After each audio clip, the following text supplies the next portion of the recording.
Welcome, everyone. This is your friend, the DN What If, here with another exciting fanfiction.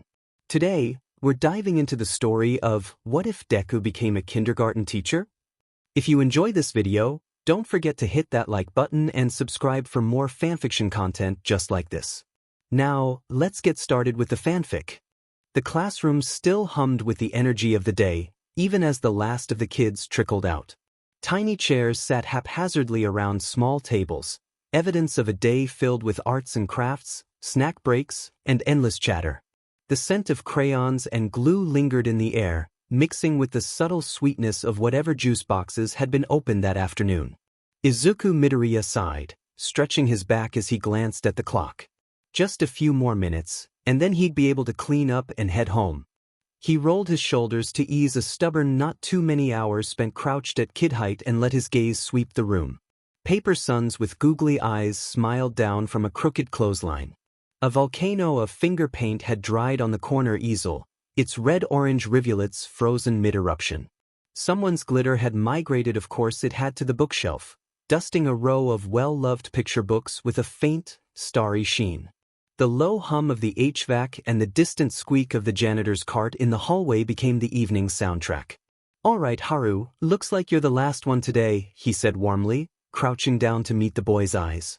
Haru Kirishima grinned up at him, swinging his feet from where he sat on the reading rug. His spiky black hair was a miniature version of his father's, and his bright, eager eyes reminded Izuku of Mina Ishido. Haru's dinosaur backpack tee, Rex teeth bared on the zipper, slumped beside him like a tired guard dog. A sticker of a smiling triceratops clung crookedly to his shirt. One shoelace was untied, the aglet chewed.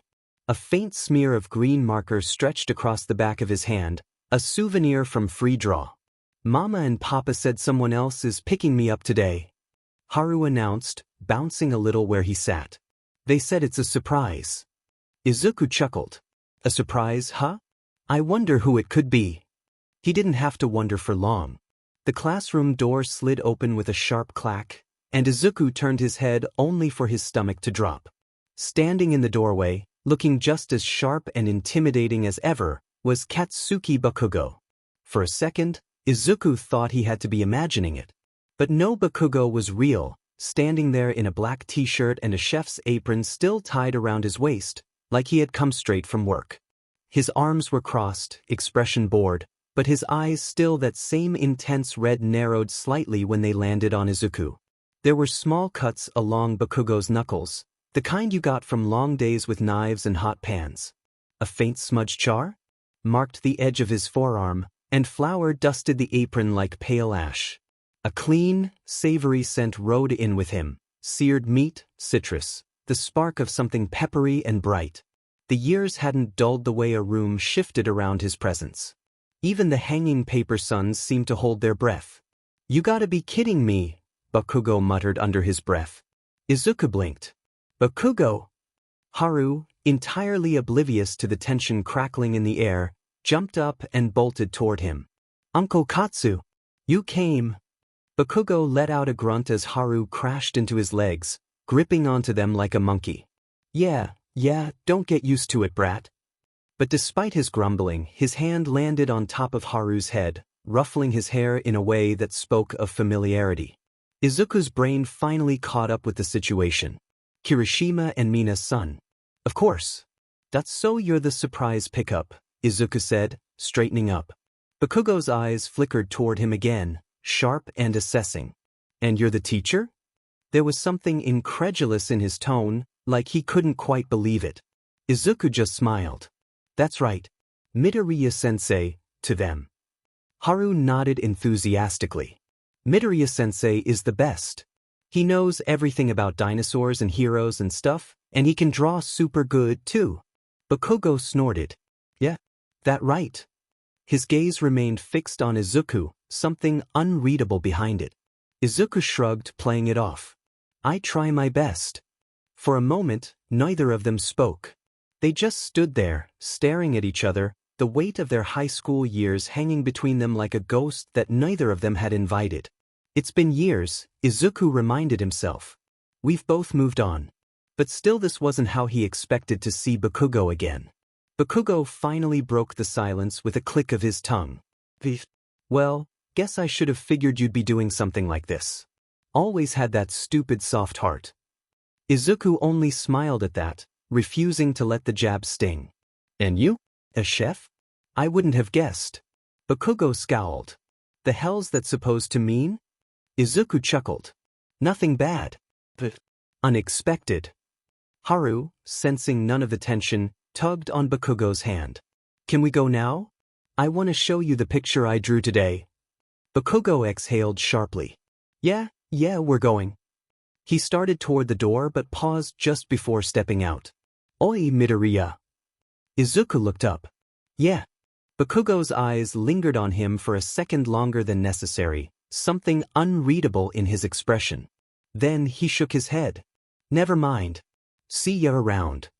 And just like that he was gone, Haru chattering excitedly beside him.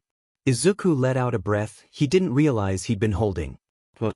That was something. He had a feeling this wasn't the last time they'd cross paths. Izuku sat at his desk long after Bakugo and Haru had left, staring at the door like it might swing open again. His heart was still beating a little too fast, his mind caught between the present and the past. It had been years since he'd seen Katsuki Bakugo, years since high school, where their paths had never truly aligned.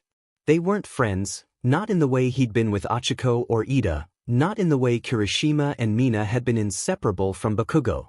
No, Bakugo had been something else entirely.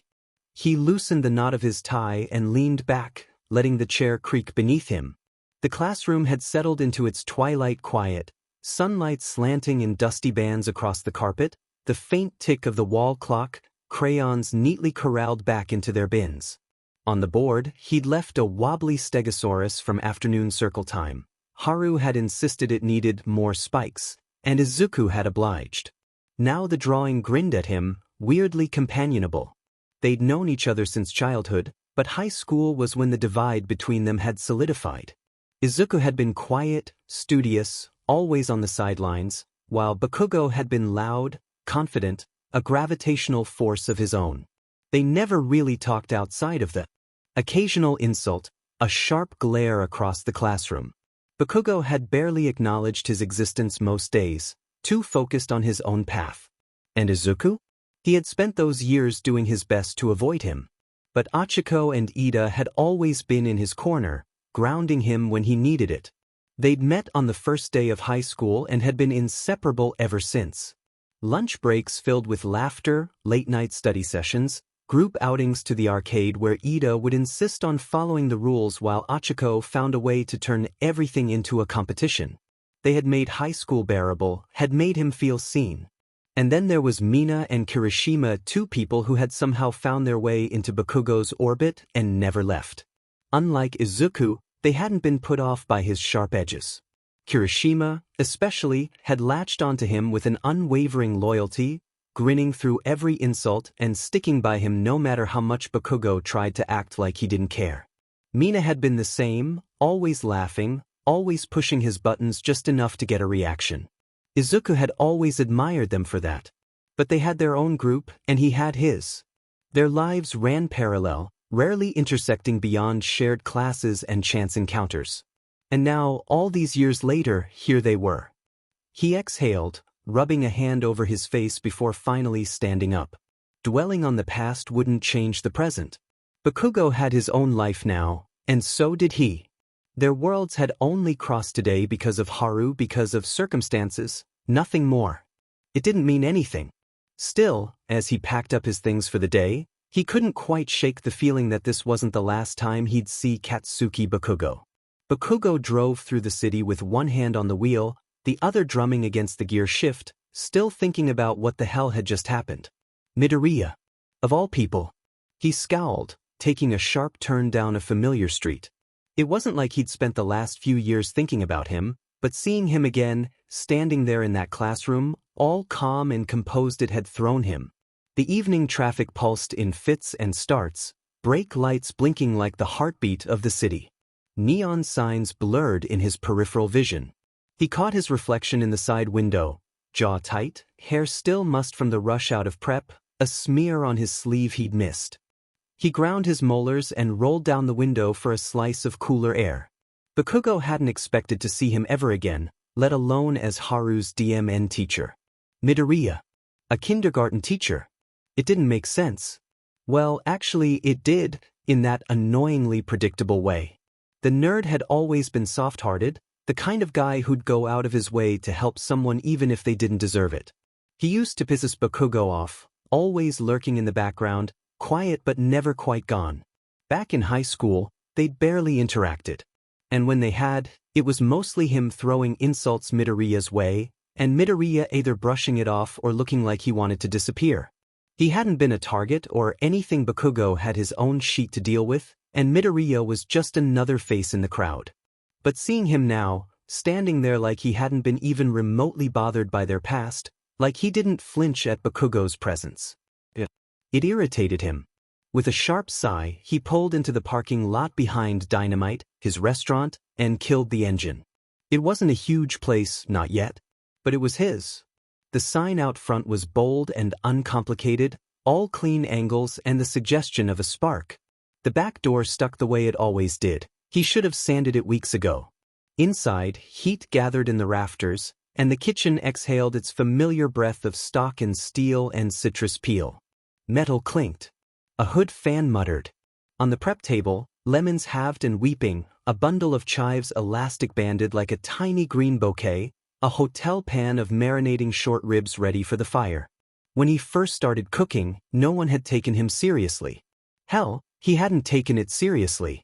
But he'd gotten hooked on the rush of it, the fire, the heat, the competition of it all.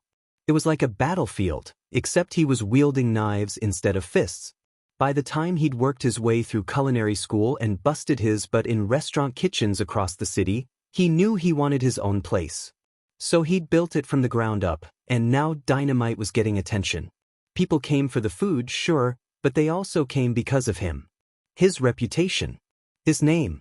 Bakugo slammed the car door shut and stalked toward the back entrance, ready to bury himself in work. "Yo, boss," came a voice from the kitchen the second he stepped inside. Zero was by the stove, flipping something in a pan with easy precision. He wasn't technically a chef, but he had enough skill and an annoying enough personality to stick around. "Thought you were picking up Haru?" Bakugo grabbed an apron from the rack, tying it around his waist. "I did." And what? "And how's the little gremlin?" Bakugo huffed. "Still loud. Still got too much energy. Just like his uncle." Bakugo threw a towel at his head. Zero dodged it easily, laughing. "So, who'd you run into? You look sad." "I don't look sad," Bakugo snapped, reaching for a cutting board. Zero raised a brow. "You look like you're about to set the whole place on fire." Bakugo clicked his tongue. "It's no one. Just a guy from high school." "Oh, that kind of encounter. Who was it?" Bakugo hesitated, then muttered, "Midoriya?" Zero blinked. "Midoriya? Midoriya? Izuku Midoriya? Who the hell else would I be talking about?" Zero let out a low whistle. "DMN. That's a blast from the past." Bakugo frowned, setting a knife to a head of cabbage with precise, practiced movements. "It's nothing. He's Haru's teacher." Zero snorted. "And that's not messing with your head at all?" "No," Bakugo said immediately, maybe a little too sharp. Zero just smirked. "Sure. If you say so, boss." Bakugo scowled and focused on his prep work, but his mind kept drifting back to that classroom, to Midoriya standing there, smiling at Haru, acting like they hadn't spent years existing in completely different worlds. It wasn't messing with his head. Not at all. Bakugo threw himself into work that night, letting the rhythm of the kitchen drown out his thoughts. Orders came in rapid succession, and he worked fast, precise, flames licking at the edge of pans as he moved. The kitchen was his battlefield, and here he had control. Here, nothing else mattered except the food and the rush of getting it right. Tickets chattered from the machine, paper tongues he tore free without looking. 2 short rib, 1 char, 1 veg special, he called, voice cutting through the hiss of butter and the roar of the hood. Zero slid plates to the pass, tweaking a crooked herb leaf with annoying, fussy pride. The grill snapped. Oil sang. Bakugo's world shrank to heat, motion, timing. Tongs in his right hand, a squeeze bottle in his left, the exact second a sauce tightened glossy in the pan. Shiro handled the plating while Bakugo called out orders, voice cutting through the heat and noise. Every now and then, he caught the smirk on Shiro's face, like the bastard was just waiting to bring up Midoriya again. He ignored it. By the time the last order went out and the kitchen started winding down, Bakugo was exhausted. He leaned against the counter, towel draped over his shoulder, watching as the rest of the crew cleaned up. "So," Shiro drawled, wiping down a cutting board, "you gonna tell me why Midoriya's got you all wound up, or do I have to guess?" Bakugo clicked his tongue. "I ain't wound up." "Yeah. Could have fooled me." He scowled. "It's just weird, alright? Ain't seen the guy since graduation, and suddenly he's Haru's teacher." He huffed. "Didn't even know he liked kids." Shiro snorted. "Well, considering he teaches kindergarten, I'd hope he does." Bakugo grumbled something under his breath. "Dude, you make it sound like he's some random stranger. We all went to high school together. Hell, Mina and Kirishima were friends with him, too." "That's different," Bakugo muttered. "They actually talked to him." Shiro tilted his head. "What, and you didn't?" Bakugo didn't answer right away. He wiped a hand over his face, irritated with himself for even thinking about it this much. "I mean, not really." Sure, he'd known Midoriya. They had history hell, they'd grown up in the same DMN neighborhood. But high school? That had been different. Bakugo had his own crowd, his own priorities. Kirishima, Mina, Shiro, and Denki had been his people. They were loud, chaotic, constantly pushing each other to be better. Midoriya? He had Achiko and Ida, always in their own little trio, always just there, orbiting close enough but never really overlapping. They hadn't been friends. Not enemies either, but there had always been something there, a distance, an unspoken something Bakugo had never really figured out. And now? Now Midoriya was all grown up, standing there in that classroom like he belonged there, looking completely unbothered by the fact that Bakugo had walked through his door like a DMN ghost from the past. "Man," Shiro said, shaking his head, "I think you're overthinking this." Bakugo scoffed. "You think I overthink shit?" Shiro pointed a spatula at him. "Yes." Bakugo grumbled and shoved off the counter. "I'm going home." Shiro grinned. "Try not to dream about your long-lost high school acquaintance." "Shut the hell up." Shiro just laughed as Bakugo grabbed his keys and stalked out of the kitchen. He was not overthinking this. Probably. By the time Izuku got home, the sun had long since dipped below the horizon, casting the city in a soft glow of streetlights and neon signs. He adjusted his bag on his shoulder as he climbed the stairs to his apartment, fishing his keys out of his pocket. The stairwell buzzed faintly with an old fluorescent bulb and smelled like rain-soaked concrete and someone's lingering takeout soy, ginger, a whisper of sesame. The moment he stepped inside, the smell of something savory hit him. "You're home late," came a calm voice from the kitchen. Izuku smiled, shutting the door behind him. "Long day. A certain someone got a surprise pickup, and let's just say it wasn't who I was expecting." Shoto Todoroki stepped out of the kitchen, a towel draped over his shoulder, a wooden spoon in his hand. He raised a brow. "Interesting. You look unsettled." Izuku huffed, toeing off his shoes before making his way to the kitchen. "I ran into Bakugo." Shoto blinked. "Bakugo?" "Yeah, that Bakugo." Shoto set the spoon down, leaning against the counter. "I didn't realize you two kept in touch." "We don't," Izuku said, rubbing his face. "I haven't seen him since high school. But apparently he's Haru's uncle." Shoto nodded. "That makes sense. He and Kirishima have been close for years." Izuku groaned. "I know, I wasn't expecting it. He looked exactly the same but also completely different, you know?" Shoto's lips quirked slightly. "Not really." Izuku sighed, flopping onto one of the kitchen stools. "He still has that attitude, but he's a chef now. He owns his own restaurant." Shoto turned back to the stove, stirring whatever he was cooking. "Impressive." "I know, right?"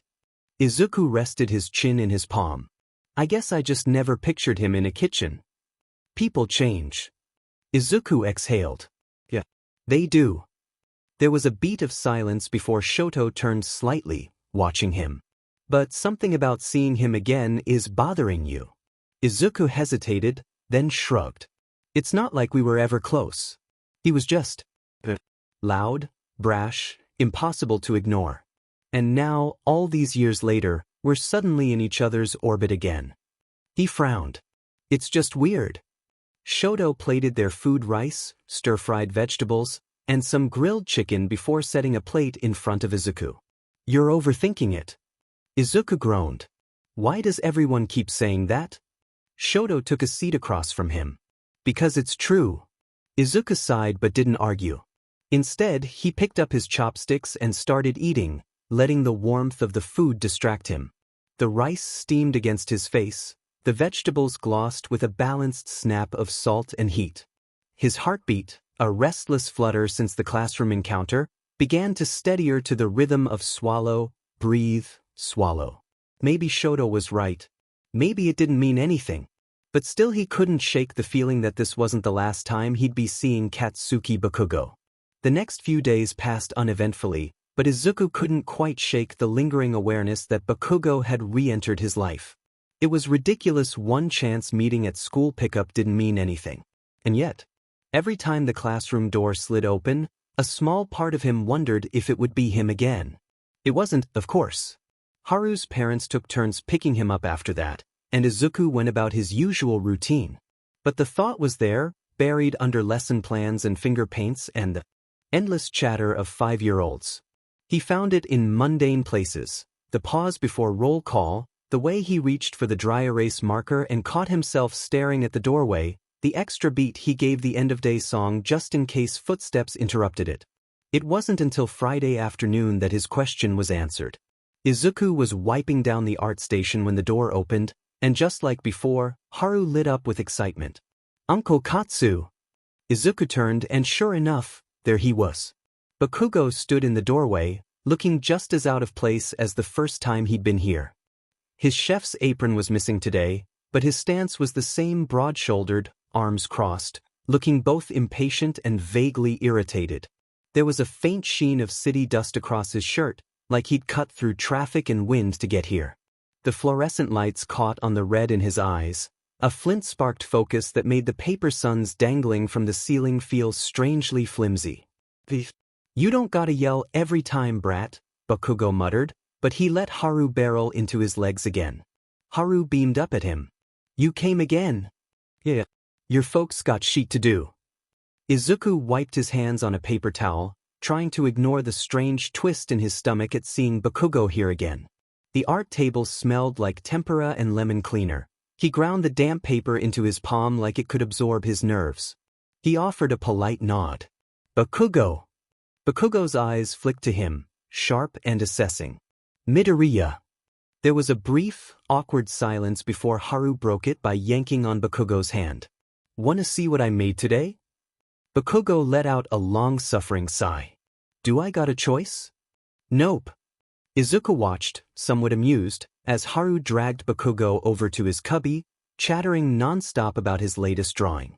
Bakugo crouched down, pretending not to be interested but still looking at the paper in Haru's hands. The room softened for a second: less steel, more gravity, as Bakugo balanced on the ball of his feet with careful patience that he probably didn't realize he showed. Dunno what the hell that's supposed to be, Bakugo muttered, squinting at the colorful mess of crayon. It's a dinosaur, Haru said proudly. Midoriya-sensei taught me how to draw it. Bakugo's gaze snapped to him again, unreadable. Huh. Izuku raised a brow. Something wrong? Nah, Bakugo muttered, standing back up. Just still weird as hell that you're a teacher. Izuku crossed his arms. I'm not that surprising, am I? Bakugo scoffed. Kinda are. Izuku huffed. I'll take that as a compliment. Haru tugged at Bakugo's sleeve. Uncle Katsu, can we get ice cream on the way home? Bakugo grumbled. The hell do I look like, a vending machine? Haru pouted. Please. A muscle twitched in Bakugo's jaw. He glanced at Izuku like he was searching for backup, but Izuku just smiled. Ice cream sounds like a good way to end the week. Bakugo shot him a glare. Whose side are you on? The side of 5-year-olds who've worked very hard on their dinosaur drawings. Haru grinned in victory. Bakugo groaned. Fine. But if you tell your folks this was my idea, I'm never picking you up again. Haru gasped. You'd abandon me? Bakugo scowled. Don't be dramatic. Izuku chuckled, watching as Haru grabbed his backpack and practically skipped to the door. The strap dangled, the T-Rex zipper bounced, and Haru's shoes squeaked across the linoleum like they were applauding his win. As Bakugo followed him out, he glanced back at Izuku one last time. Later, Midoriya. And then they were gone. Izuku exhaled, rubbing the back of his neck. This was definitely becoming a thing.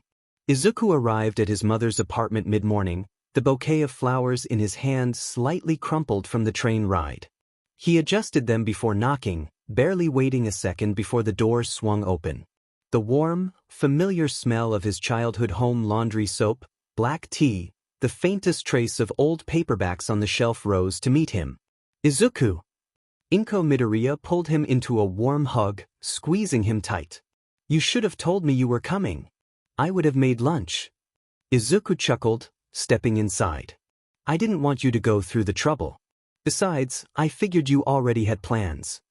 As he said it, he glanced toward the living room, where a familiar figure was sitting on the couch, a cup of black coffee in hand. Toshinori Yagi.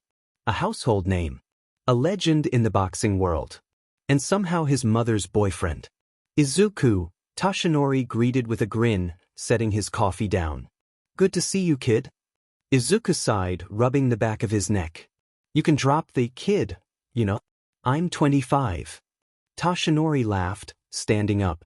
He was just as tall and broad as ever, still built like he could walk into a ring tomorrow and knock someone out in 2 punches.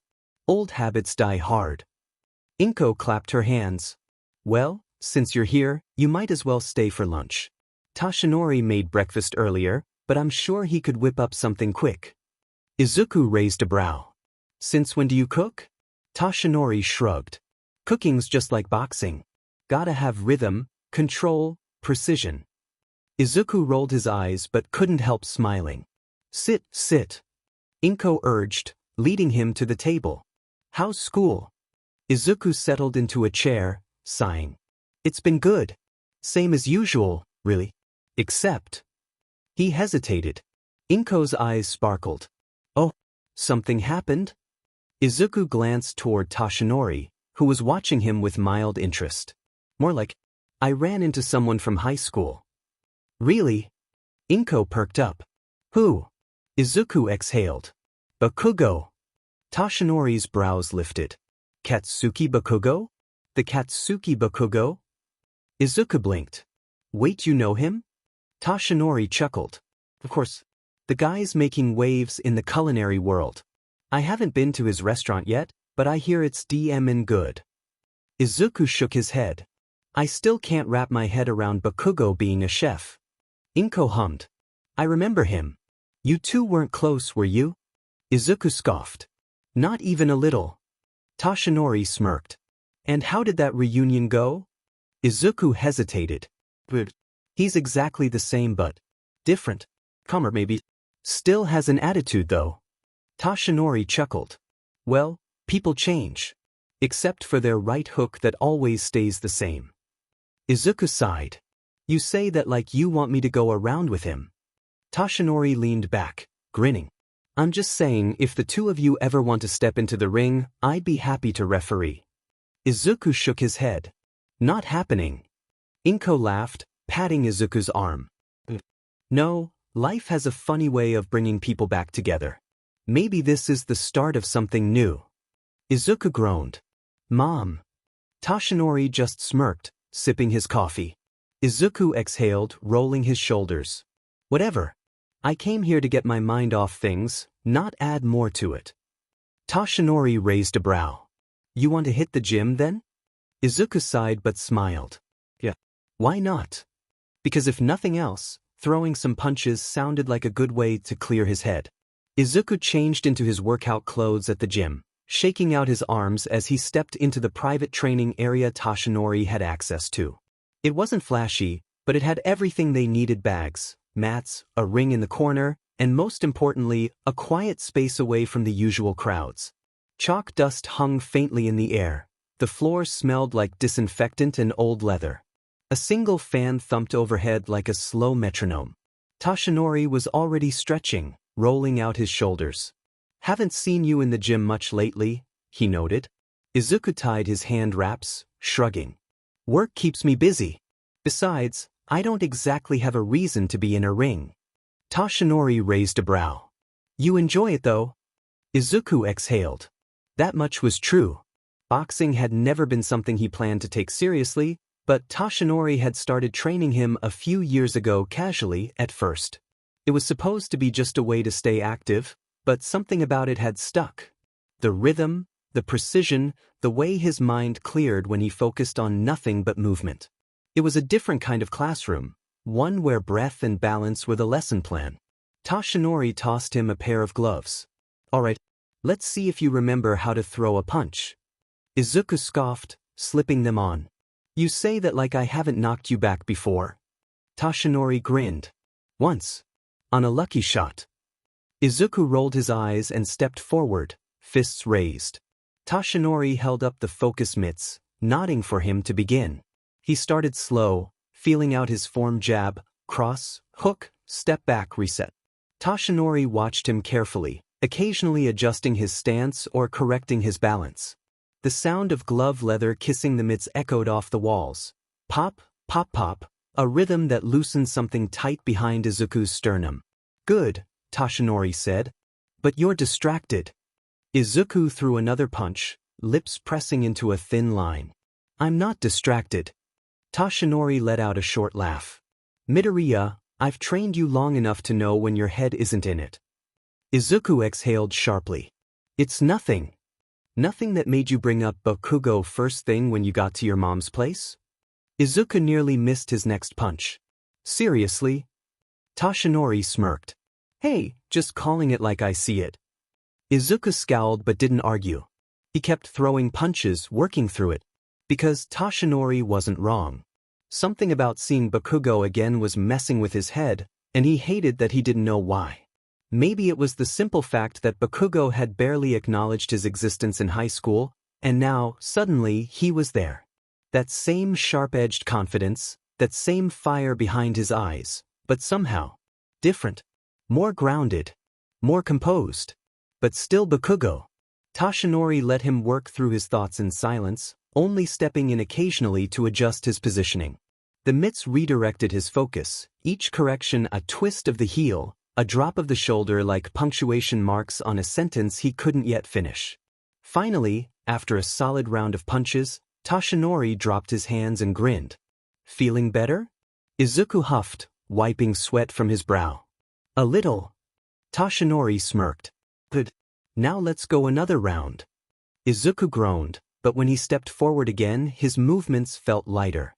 Maybe he just needed to work this out of his system. Maybe he was overthinking it. Maybe, after this, he wouldn't think about Bakugo at all. After an exhausting 2 rounds, Izuku collapsed onto the bench in the corner of the gym, tugging at the wraps on his hands as he tried to catch his breath. Toshinori sat down beside him, wiping the sweat from his forehead with a towel before glancing his way. The hum of the fan was louder now, or maybe his pulse had slowed enough to notice it. "You're still in your head," Toshinori said, not looking at him directly. Izuku sighed, flexing his sore fingers. "What gave it away?" Toshinori chuckled. "You punch harder when you're frustrated. And I know it's not just about Bakugo." Izuku tensed slightly, but he didn't say anything. Toshinori leaned forward, elbows resting on his knees. He let the silence sit between them before speaking again, voice softer this time. "You ever gonna tell your mom?" Izuku swallowed, staring down at his hands. He didn't need to ask what Toshinori meant. It wasn't like he'd ever said anything outright to him, but Toshinori had figured it out on his own years ago. Maybe it was the way Izuku avoided talking about dating, maybe it was the way his eyes lingered just a second too long when certain guys passed by. Or maybe Toshinori just knew him too well. But the point was he knew. And he never treated Izuku any differently for it. Izuku exhaled slowly, pressing his palms together. I don't know, he admitted. I want to, but what if it changes things? Toshinori frowned. Your mother loves you, Izuku. That's not going to change. Izuku's stomach twisted. Yeah, but what if she's disappointed? Or what if she says she's fine with it but really isn't? And then I'll know, and I won't be able to unknow it. He swallowed. What if she doesn't look at me the same way? Toshinori was quiet for a long moment. Then, he sighed and placed a firm hand on Izuku's shoulder. Listen, he said, voice steady, I can't promise you how she'll react. But I can promise you that you're still her son. And that woman? She adores you. Izuku clenched his jaw, staring at the ground. I don't want to risk it. Toshinori squeezed his shoulder, then let go. Then don't. Not until you're ready. Izuku huffed, shaking his head. What if I'm never ready? Toshinori smirked, standing up. Then I guess you'll just have to live with me knowing and teasing you about it forever. Izuku groaned. That's not helping. Toshinori laughed, tossing his towel over his shoulder. Come on, let's get some food. You need to recharge. Izuku sighed, pushing himself up. His body ached, but in a good way. At least the physical exhaustion was something he understood. His thoughts still swirled, still tangled up in uncertainty. But at least with Toshinori, he didn't have to carry them alone. Bakugo leaned against the counter at Dynamite, scrolling through his phone with a scowl. The dinner rush had died down, and his crew was handling the final cleanup. Normally, this was the part of the night where he'd enjoy the silence, maybe go over tomorrow's prep list or mess with new menu ideas. The kitchen around him exhaled after combat. Burners clicked off one by one, the hood fan settled from a roar to a steady breath, metal cooled with faint ticking sounds. The pass was a constellation of stray sesame seeds and a smear of sauce he'd missed with the last wipe. The ticket machine hung slack and empty, its little green light winking like a spent eye. Out in the dining room, the last table murmured over the dregs of their wine, chairs scraping soft as the front of house reset for morning. He could usually let the quiet soak in cataloging dishes that hit, those that needed tuning, the way the char clung perfectly to tonight's shishidos. But instead he was staring at an unread message from Mina. Mina, so Haru won't stop talking about his cool teacher. Sound familiar? Bakugo scoffed, tossing his phone onto the counter. Diminkid. He didn't know why it bothered him so much. It was just Midoriya. Midoriya, who he hadn't thought about in years, who had somehow slipped right back into his life like it was nothing. He was still trying to wrap his head around it. The last time they'd actually talked had been, what, graduation? If even that? Their worlds had never really mixed outside of group projects or when Kirishima and Mina dragged them into the same conversation. And yet, seeing him now older, confident, standing in that classroom like he had his life figured out, it messed with his head. Yo, boss, Ciro called, stepping into the kitchen. You heading out soon? Bakugo exhaled sharply. Yeah. Ciro eyed him. You good? I'm fine, Bakugo grumbled. Ciro smirked. You sure? You've been staring at your phone like it personally offended you. Bakugo shot him a glare. Mind your business. Ciro held up his hands. Hey, just saying. If this is about Midoriya. It ain't. Ciro grinned. Sure. Bakugo rolled his eyes, grabbing his keys. He needed to get out of here before Ciro started really pushing. Don't burn the place down, he muttered before heading for the door. Ciro called after him, no promises. Outside, the air was cool, the streets still buzzing with late-night activity. Bakugo shoved his hands in his pockets, walking without much direction. He didn't want to be thinking about this, but his brain wouldn't let it go. City breath fogged in thin plumes. Neon stroked wet asphalt in long, liquid brushstrokes. A ramen shop vents side steam into the alley, and a taxi rattled past with music tinny through cracked windows. Somewhere, a cyclist's bell chimed twice a bright, precise sound that cut the hum. He let the cool sink through the heat still trapped in his skin from the line. What the hell was Midoriya even doing in his head anyway? They were different people now. Adults. They'd both moved on. Right? Bakugo scowled at himself. He was overthinking this. And he hated that he was overthinking this. Bakugo lived in a sleek, modern apartment near the heart of the city. It wasn't flashy, but it was a clean, open space with dark countertops, a stocked kitchen, and floor-to-ceiling windows that overlooked the skyline. He didn't care much for unnecessary decorations, but the place was comfortable, lived in. He toed off his boots by muscle memory. The faint citrus of the cleaner he preferred clung to the counters. A drying rack held 3 immaculate knives and a single pan from last night's post-service snack. He tossed his keys onto the counter and headed straight for the fridge, grabbing a bottle of water before collapsing onto the couch. The city lights reflected against the glass, casting long shadows across the hardwood floors. He let out a slow breath, trying to clear his head. But, of course, his thoughts drifted back to Midoriya. He scowled, running a hand through his hair. It didn't make sense. He hadn't thought about the guy in years. Midoriya had just been there, existing on the outskirts of his life, part of the same school, the same conversations, but never his problem. He hadn't given a DMN about what Midoriya had been up to, and he sure as hell hadn't expected to see him again like this. But now the nerd was in his head, and it was pissing him off. Maybe it was because he hadn't expected Midoriya to be so unbothered. Like their past didn't mean anything. Like Bakugo had never made his life harder than it needed to be. Not that he'd been a full-on a-hole to him, not in high school at least. By then he'd already stopped actively messing with Midoriya. But there had still been distance. That lingering tension that neither of them ever addressed. And now Midoriya was looking at him like none of it mattered. Like they were just two people crossing paths again, no history attached.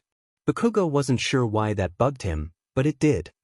He leaned his head back against the couch, exhaling sharply. This was stupid. He needed to get Midoriya out of his DMN head. Maybe he just needed a distraction. A drink, a night out, something to burn off whatever this weird energy was. He pulled out his phone and shot a quick text to Kirishima. Bakugo, you free? Need a drink? The reply was almost immediate. Kirishima, hell yeah. What's the occasion? Bakugo, nothing. Just need to get out for a bit. Kirishima, sounds serious. You sure you don't want to talk about it? Bakugo's eye twitched. Bakugo, just meet me at the usual place, dumbass. Kirishima sent a thumbs-up emoji, and Bakugo sighed, standing up. Yeah. A drink would clear his head. And by the time the night was over, he'd stop thinking about Midoriya altogether. Probably. The bar was Kirishima's usual spot, a laid-back place with good drinks, decent music, and enough space to sit without feeling like he was suffocating. Bakugo didn't like overly crowded clubs or places that were too loud to hold a conversation. This was just right. Amber bulbs strung above the bar threw a mellow glow over battered wood and framed concert posters.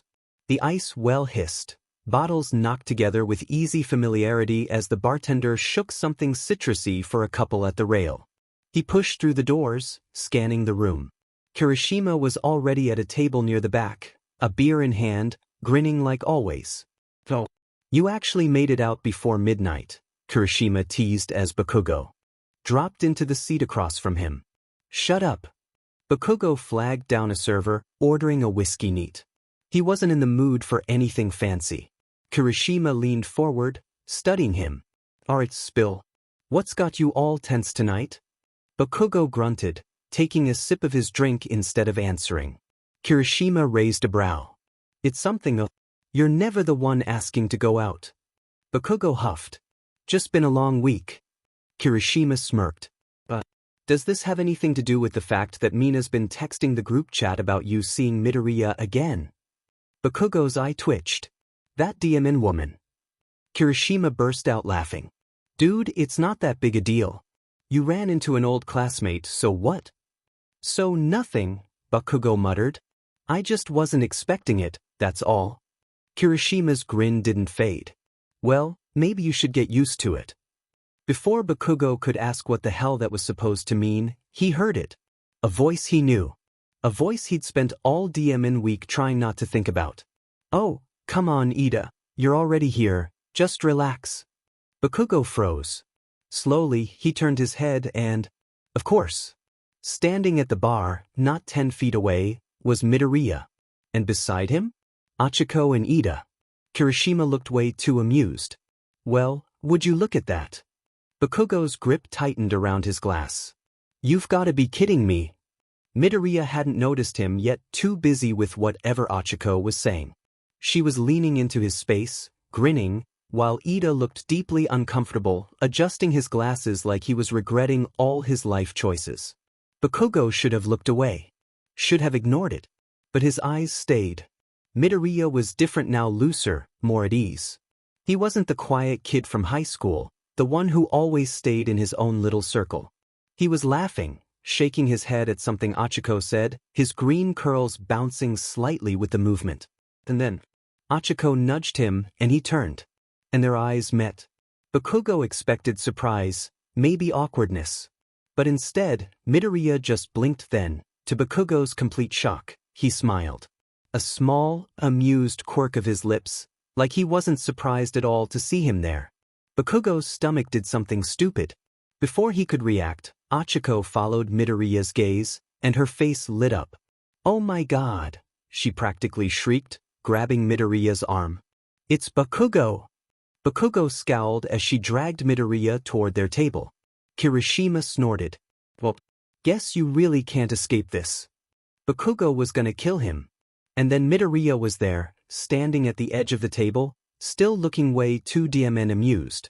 Bakugo, he said, casual as anything. Didn't expect to see you here. Bakugo scoffed, taking a slow sip of his drink. Yeah, well, you ain't the only one who goes out, nerd. Midoriya laughed. And for some reason, that set Bakugo off even more. Achiko pulled up a chair without hesitation, dropping into it with a grin. This is perfect. I was just telling Ida that Midoriya needs to get out more, and look. Fate agrees with me. Midoriya rolled his eyes but didn't argue. Instead, he glanced back at Bakugo, still looking way too calm, way too comfortable. Bakugo took another sip of his drink, scowling. The hell are you all even doing here? Ida cut in, adjusting his glasses as he took the last open seat at the table, were under the impression that this would be a casual, low-key evening. Achiko snorted. And by that, he means I dragged him out of his apartment.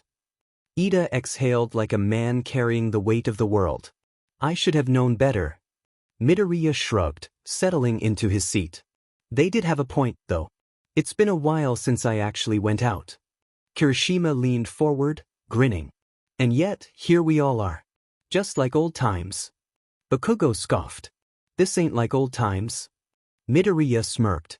Yeah, I don't remember us all drinking together in high school. Achiko waved down a server before turning back to Bakugo. So what about you, huh?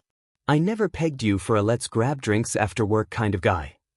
Bakugo clicked his tongue. I don't. Kirishima grinned. He needed a distraction tonight. Bakugo kicked him under the table. Kirishima barely flinched, still grinning like a little sheet. Midoriya raised a brow. A distraction, huh? Bakugo glared. Don't start. Midoriya just chuckled, leaning back in his chair. And Bakugo for some reason couldn't stop looking at him. It wasn't intentional. It wasn't like he was focusing on him or anything. But now that Midoriya was sitting right in front of him, in a bar of all places, instead of a classroom filled with kids, it was different. His sleeves were pushed up slightly, forearms resting against the table, and when the hell had Midoriya gotten that toned? And why the F was Bakugo noticing? He swallowed a mouthful of whiskey, willing himself to think about literally anything else. But then Midoriya spoke again, voice smooth and casual. Guess I should thank you, Bakugo. Bakugo blinked, suspicious. For what? Midoriya's lips twitched. For making Haru's weak. The kid won't stop talking about you. Bakugo groaned, running a hand through his hair. Don't remind me. The brat talks too much. Midoriya laughed. He's 5.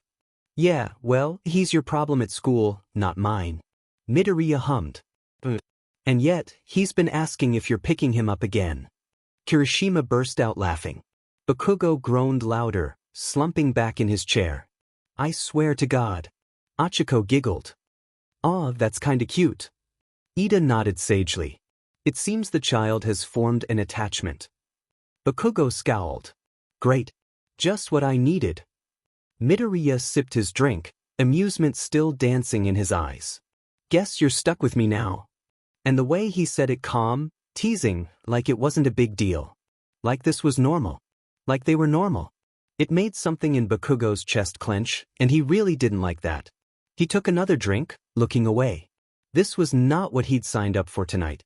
The night stretched on, conversation flowing between them as easily as the drinks. Bakugo wasn't sure how it happened, but somehow, instead of the quick drink he'd originally planned, he was still at the table, stuck in this impromptu reunion that he hadn't signed up for. And somehow, the worst part was that it wasn't bad. Achiko kept them all entertained, flipping between teasing Ida and dragging Midoriya into whatever story she was telling. Kirishima was his usual laid-back self, soaking in the nostalgia like it was the best thing in the world. Even Ida, despite his earlier complaints, had started to relax, though he was still nursing the same drink he'd had an hour ago. And then there was Midoriya. Still 2DMN composed. Still looking at Bakugo like none of this was weird. Like it was natural. And that was messing with him more than anything. You guys remember that time in second year when we tried to sneak into the teacher's lounge? Achiko was saying, laughing into her drink. Ida groaned. I would like to remind everyone that I was not involved in this delinquent activity. Midoriya smirked. You were the lookout. I was dragged into being the lookout. Kirishima grinned. Man, that was a disaster. It would have worked if Kaminari hadn't knocked over a whole stack of papers, Midoriya pointed out. Or if Zero didn't scream when Aizawa walked in, Achiko added. Bakugo scoffed. Idiots, all of you. Midoriya turned to him, amused. Like you never did anything reckless in high school? Bakugo shrugged, taking a slow sip of his drink. Yeah, but I didn't get caught. Achiko gasped, leaning forward. Oh, so you're admitting you caused trouble? Bakugo smirked. I am trouble. Midoriya laughed, shaking his head. That's probably the most self-aware thing you've ever said. Bakugo huffed but didn't argue. The conversation drifted after that, jumping from old memories to life now: work, family, the little things that filled their days. It should have felt weird, catching up like this after years of barely seeing each other, but somehow it didn't. Eventually, Achiko and Ida called it a night, claiming early mornings. Kirishima followed soon after, leaving just him and Midoriya at the table. The bar had thinned to a low murmur. Condensation rings ghosted the wood. Someone fed crumpled napkins into a glass with idle precision at the far end. A late song hummed from the speakers, all bass and soft brass, the kind that made last sip stretch.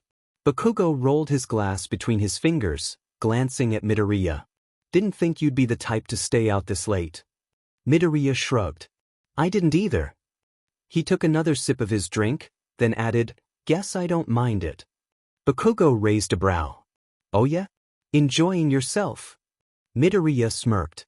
Should I be surprised that you are? Bakugo scoffed. Who says I am? Midoriya hummed, eyes sharp, knowing. You haven't left yet? Bakugo clicked his tongue.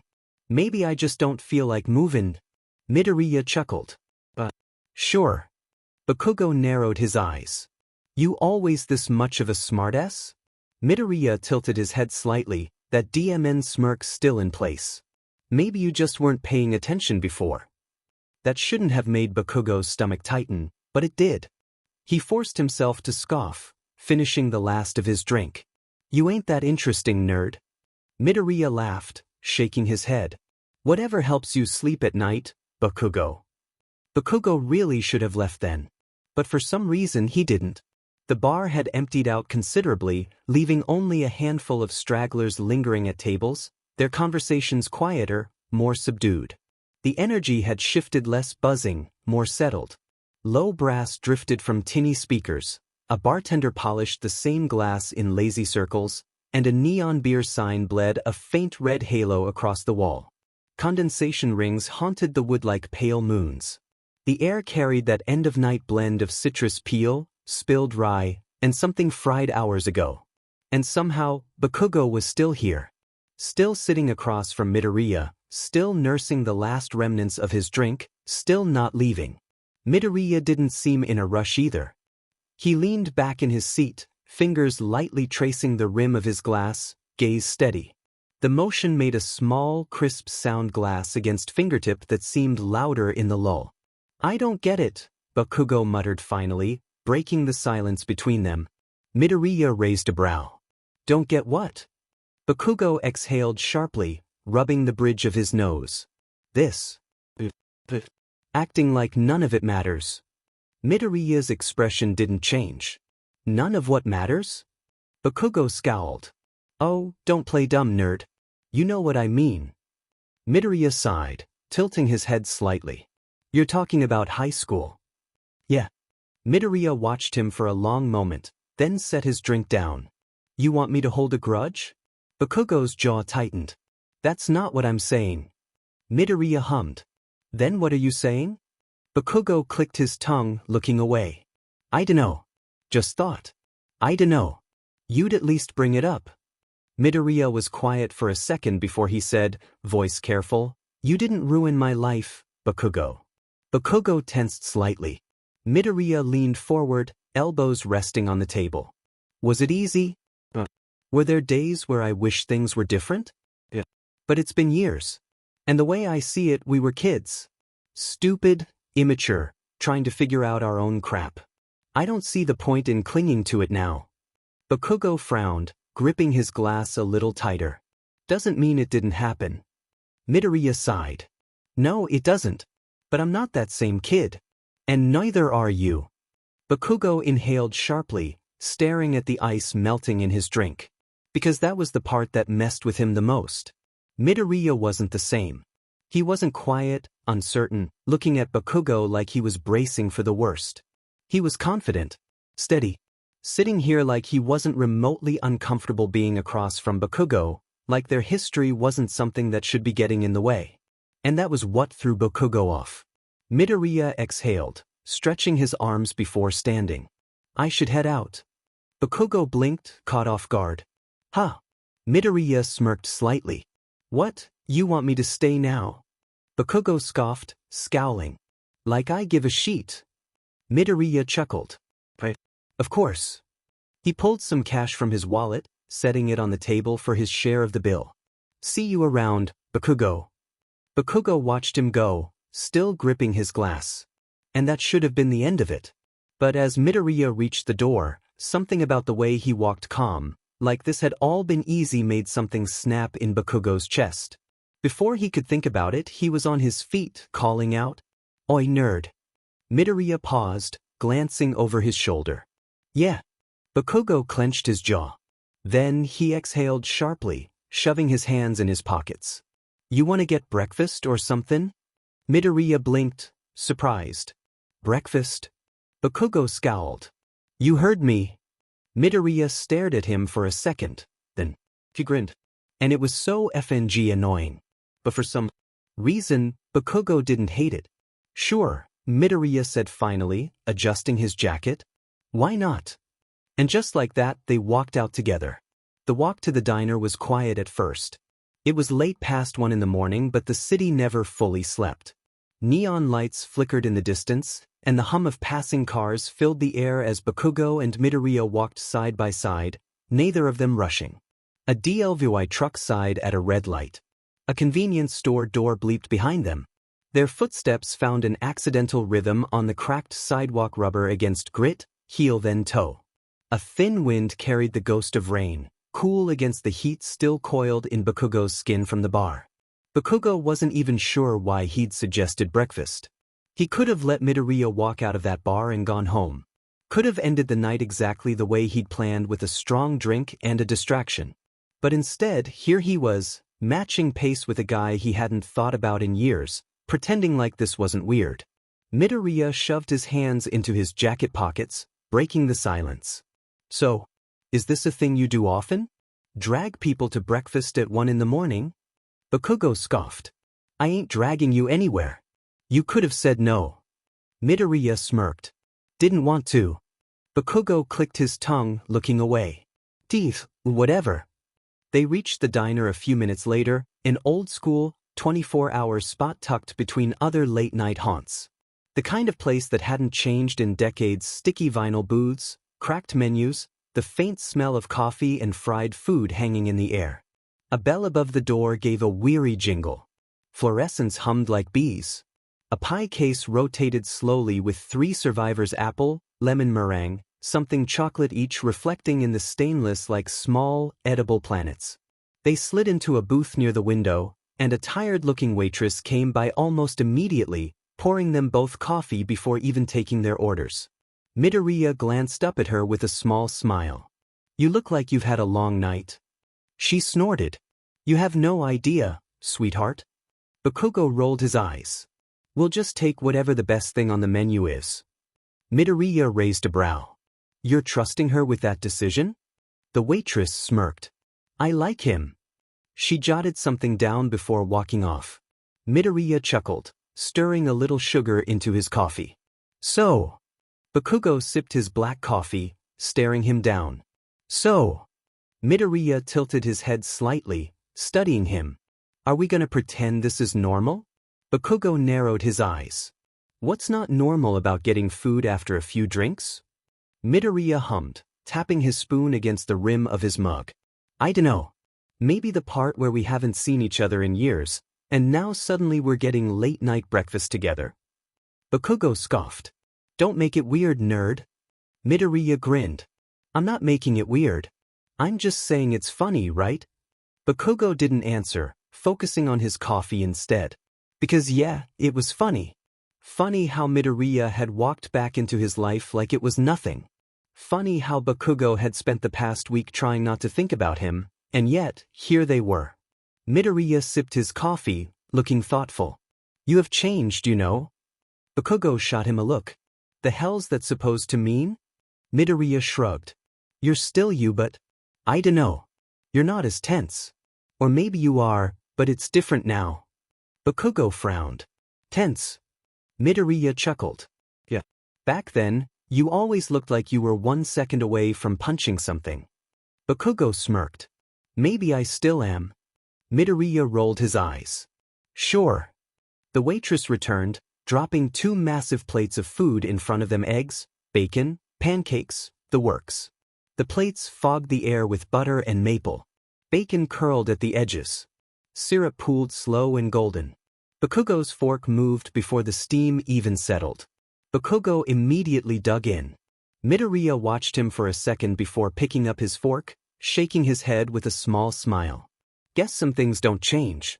They ate in comfortable silence for a few minutes, the clatter of plates and the hum of late-night conversation filling the space around them. Then Midoriya spoke again. "You never really hated me, did you?" Bakugo's fork froze midair. He exhaled slowly, setting it down. "What kind of question is that?" Midoriya stirred the last of his coffee absent-mindedly. "I dunno. I was just thinking. We never really talked back then, but you always had something to say to me. Always noticed me." Bakugo frowned. "You were annoying." Midoriya laughed softly. "Yeah, I was." He swirled his spoon in his mug again, then looked up, green eyes sharp. "But you never hated me." Bakugo clicked his tongue. "Nah." Midoriya's lips quirked. "Didn't think so." Bakugo sighed, leaning back against the booth. "You ask too many DMN questions." Midoriya smirked. "You keep answering them." Bakugo rolled his eyes. "Shut up and eat your DMN food, nerd." Midoriya chuckled, but for once, he listened. And for some reason, Bakugo didn't hate this. Didn't hate the easy conversation. Didn't hate the fact that Midoriya was still sitting across from him, looking at him like they weren't supposed to be complete strangers after all this time. This was definitely not how he thought his night would go. They lingered longer than either of them intended. At first, it was just about finishing the food. Then it was waiting for the check. Then, it was an argument over who was paying. "The hell do you mean, let me cover it? I invited you, nerd." "Bakugo, you said that like you were suffering through the night, so I figured I'd do you a favor and pay, like hell you are." Eventually, they split the bill, though Bakugo grumbled about it the whole time. And now, somehow, they were still sitting there, empty plates pushed aside, both nursing what was left of their coffee. The diner had thinned to night shift regulars, a pair of med students sharing flashcards, a cabbie yawning into his cup. Outside, a street sweeper whispered past, scattering paper like gulls. Midoriya sighed contentedly, stretching his arms above his head. Man, I forgot how good greasy diner food is. Bakugo scoffed. You eat like that at work, and you'll be dead by 40. Midoriya smirked. You sound like my roommate. Bakugo raised a brow. Roommate? Yeah, Midoriya said, taking another sip of coffee. Shoto. Bakugo nearly choked. Todoroki. Midoriya grinned. Yeah. Surprised. Bakugo scowled. Didn't think Ice Cube would. Wanna live with anyone. Midoriya chuckled. Yeah, well, we make it work. Bakugo eyed him. Huh. It wasn't that he cared Midoriya could live with whoever the hell he wanted, but somehow, knowing that he and Todoroki were close enough to be roommates was unexpected. Then again, so was all of this. Bakugo sighed, rubbing his temple. This is still weird. Midoriya tilted his head. What is? Bakugo gestured vaguely between them. This. Us sittin' here, shootin' the sheet like we didn't spend years barely talkin'. Midoriya hummed, eyes thoughtful. Maybe, but it doesn't feel that weird to me. Bakugo frowned. Why the hell not? Midoriya shrugged. I dunno. It just makes sense. Bakugo stared at him, something unsteady shifting in his chest. Midoriya wasn't wrong. For all the ways this should have felt uncomfortable, it just didn't. Bakugo exhaled sharply, shaking his head. You're weird as hell, nerd. Midoriya chuckled. Thanks. They both fell into silence after that, watching the city outside the window. Eventually, Midoriya pulled out his phone, checking the time. We should probably head out. Okay, it's really late. Bakugo glanced at the clock on the wall. When did it get so close to 3 a.m.? He grunted, grabbing his jacket. Yeah. They stepped out of the diner together, the air outside cooler now, the streets quieter. The sky had that thin pre-dawn clarity, black softening at the edges. Somewhere far off, a train sighed. Their breath fogged once, then disappeared. Midoriya let out a slow breath, stretching slightly. Guess this is where we part ways. Bakugo hesitated. Then, before he could talk himself out of it, he reached into his pocket and pulled out his phone. Oi. Midoriya blinked, turning to him. Yeah. Bakugo held up the phone. Gimme your number. Midoriya raised a brow, amused. Oh. Bakugo scowled. Shut up. Midoriya grinned but didn't argue. He took out his own phone, and within seconds, they'd exchanged numbers. Bakugo shoved his phone back into his pocket. Don't get the wrong idea, nerd. Just easier if I ever gotta tell you something about Haru. Midoriya chuckled. Sure. Just for Haru. Bakugo ignored the way his face felt warm. Go home, dumbass. Midoriya laughed, stepping back. Try not to overthink this. Bakugo scoffed. Overthink what? Midoriya just grinned, giving him a casual wave before heading off down the sidewalk. Bakugo stood there for a long moment, watching him go. Then he exhaled sharply, shaking his head. He had no idea what the hell he'd just gotten himself into. But for some reason he didn't hate it. Bakugo woke up late the next morning, later than usual, thanks to his completely unplanned late-night breakfast. The curtains leaked a thin stripe of daylight across the floorboards, slicing his bedroom in pale gold. He groaned as he sat up, rubbing a hand over his face, then grabbed his phone off the nightstand. His shoulder popped. His mouth tasted faintly of black coffee and maple. 7 new messages. He frowned, unlocking it. Mina. Holy shit, Bakugo, why did I just hear that you and Midoriya do eat breakfast together at 3 a.m.? Mina. Kirishima told me. He's a snitch. But also, I am invested. Mina. Tell me everything or I swear to God. Kirishima. Hey bro, Mina found out. I'm sorry. I had no choice. Kirishima. Actually, I totally had a choice, but you know how she is. So how's your date with Midoriya going? Denki. Wait, what? Bakugo groaned loudly, throwing his phone onto the bed. He should have known those idiots would find out. He swung his legs to the floor, cool wood against warm feet, and scrubbed both hands through his hair like he could dislodge the lingering image of green eyes and a grin across a diner table. Dragging himself out of bed, he made his way to the kitchen, muttering under his breath the whole way. The apartment was quiet, the city a muffled hum behind glass. He poured himself a cup of coffee, still trying to shake off the grogginess when his phone buzzed. This time, it wasn't one of the usual suspects. Midoriya, morning. Hope you survived the night. Bakugo stared at the message, taking a slow sip of coffee. Steam fogged his lip. The bitterness hit good and clean, a steadying anchor. Then, before he could think about it too hard, he typed back. Bakugo, I ain't weak, third. Midoriya's reply came almost immediately. Midoriya, didn't say you were. But staying up that late? I figured you'd be grumpy today. Bakugo scowled. Bakugo, I'm always grumpy. Midoriya, fair point. Bakugo rolled his eyes, setting his phone down. This was ridiculous. They weren't friends. They weren't supposed to be texting like this. And yet, there was an odd lightness hitching under his ribs, annoying and persistent as a hiccup. Bakugo glanced at his phone again. Midoriya, anyway, I have to go in early today, but let's do it again sometime. Maybe at a reasonable hour next time? Bakugo exhaled sharply, staring at the words. Midoriya wanted to do it again. Not because of Haru. Not because of some obligation. Just because. Bakugo hesitated. Then, before he could talk himself out of it, he replied. Bakugo, maybe. And as much as he wanted to ignore it, the idea didn't sound half bad. He rinsed his mug, set it upside down on the rack, and told himself to get over it. Routine. Knife in hand, feet on tile, heat and timing, things that made sense. The rest of the day passed in a blur of routine. Bakugo spent the afternoon at Dynamite, overseeing prep, tasting new dishes, and yelling at Zero when he once again forgot to properly label the storage containers. It was familiar, comfortable. Something he could control.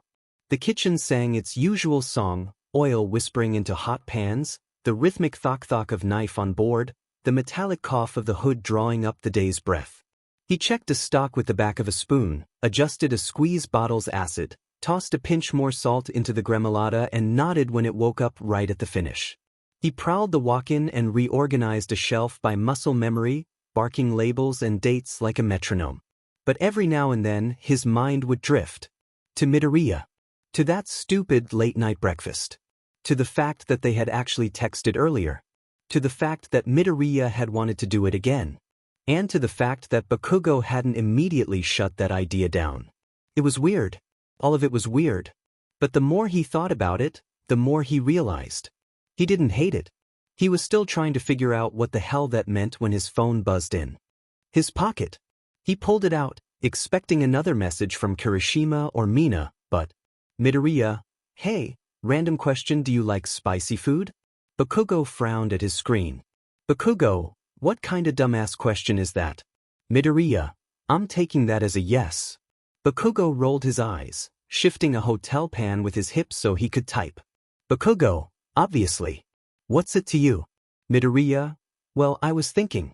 You run a whole butt restaurant, and I feel like I've never actually been to it. So maybe I should come by sometime. Bakugo stared at the message for a long moment. Midoriya wanted to come to Dynamite. To his restaurant. To see him again. The weird thing was, Bakugo couldn't think of a single reason to say no. Bakugo, fine. But if you show up and can't handle the heat, I'm gonna laugh in your face. Midoriya, deal. Bakugo sighed, shoving his phone back in his pocket. This was getting way too comfortable. And for some reason he still wasn't stopping it. Midoriya grinned at his phone as Bakugo's message came through. Fine. But if you show up and can't handle the heat, I'm gonna laugh in your face. Typical Bakugo. Still, the fact that he even agreed meant something. Midoriya hadn't planned on texting him again so soon. But after a long day at school, dealing with messy hands and sticky fingers, the idea of seeing Bakugo in his element had crossed his mind. Finger paint had found its way up his forearm somehow, and 3 different children had needed help with shoelaces within 5 minutes. He'd practiced soft voice a dozen times and still ended the day hoarse. And before he could talk himself out of it, he'd sent the text. Now here he was, actually making plans with Bakugo. If someone had told his 16-year-old self that this would happen, he would have laughed. Shaking his head, Midoriya put his phone down and stretched, glancing toward the kitchen. Shoto was standing by the counter, pouring himself a glass of water. His gaze flicked toward Midoriya. "You look smug." Midoriya blinked. "Do I?" Shoto nodded. "Which means you're either up to something or you just texted someone you like." Midoriya huffed a laugh. "Or maybe I just had a good day?" Shoto sipped his water, unconvinced. "I doubt that." Midoriya sighed, deciding not to beat around the bush. "Okay, fine. I'm going to Bakugo's restaurant soon." Shoto raised a brow. "Bakugo? As in Katsuki Bakugo?" Midoriya nodded. "The one and only." Shoto tilted his head slightly. "That's unexpected." Midoriya chuckled. "Yeah, you and me both." Shoto leaned against the counter, studying him. "So, what exactly is happening between you two?" Midoriya hesitated. "I don't know." And that was the truth. There wasn't an easy way to explain it. They weren't friends, at least, not in the way he was with Achiko and Ida. They weren't enemies either, and they never really had been. But they weren't nothing. They were something. Midoriya just wasn't sure what yet. Shoto took another slow sip of water. Midoriya narrowed his eyes. "What does it mean?" Shoto shrugged. "Nothing. Just observing." Midoriya groaned. "You're so unhelpful." Shoto smirked slightly. "I know." Midoriya rolled his eyes but didn't push it. Because the truth was, even if Shoto had asked more questions, Midoriya wouldn't have had the answers. All he knew was that he was seeing Bakugo again soon. And for some reason, he was actually looking forward to it. A few days passed before Midoriya finally found the time to visit Dynamite. Between lesson planning, dealing with an overly energetic Haru, Midoriya-sensei, is Uncle Katsu gonna pick me up again? I don't know, Haru. Maybe. And trying to figure out why he was so eager to see Bakugo again, his schedule had been packed. But now, standing in front of Dynamite, he felt a weird mix of anticipation and curiosity. The place was impressive. A sleek black sign with Dynamite written in bold letters hung above the entrance. The warm glow from inside made the modern, industrial-style space look inviting. Through the large windows, Midoriya could see the restaurant bustling with movement servers weaving between tables, plates of steaming food being set down, customers laughing over drinks. And somewhere in there was Bakugo. Midoriya exhaled, rolling his shoulders before stepping inside. The scent hit him immediately: skis, charred meats, something rich and fiery. Pan-sear and citrus, slow-braised something humming under the top notes. His stomach rumbled and he suddenly realized just how hungry he was. "Welcome to Dynamite," a host greeted with a polite smile. "Dining in?" Midoriya nodded. "Yeah. Think Bakugo's expecting me?" The host's eyes flickered with recognition. "Oh, you're Midoriya?" Midoriya blinked. "Yeah." The host smirked. "Right this way." Midoriya followed, slightly confused. He was led toward a bar-height counter with a direct view of the open kitchen. It was chaos back there, controlled chaos, but chaos nonetheless. Flames flared up from pans, orders were shouted, knives hit cutting boards with rapid precision. And in the middle of it all, moving like he owned the place, Bakugo. Midoriya hadn't seen him at work before, but it suited him. His sleeves were rolled up, forearms taut as he moved effortlessly between stations. His apron was slightly messy, but his motions were precise. There was a deep intensity to him, the same sharp focus Midoriya remembered from high school, but different. This wasn't a battlefield. But Bakugo was still winning. Midoriya didn't get a chance to call out because at that exact moment, Bakugo turned, locking eyes with him across the counter. For a second, something passed between them: surprise, acknowledgement, something Midoriya couldn't quite name. Then, Bakugo smirked. "Oh well, the nerd actually showed up." Midoriya grinned, sliding into the open seat. "Told you I would." Bakugo scoffed, tossing a towel over his shoulder. "You ready for real food, or you gonna embarrass yourself?" Midoriya raised a brow. You really think I can't handle the heat? Bakugo smirked. Guess we're about to find out. Midoriya chuckled, leaning forward. Give me your best shot. Bakugo's eyes flickered with something challenge, maybe.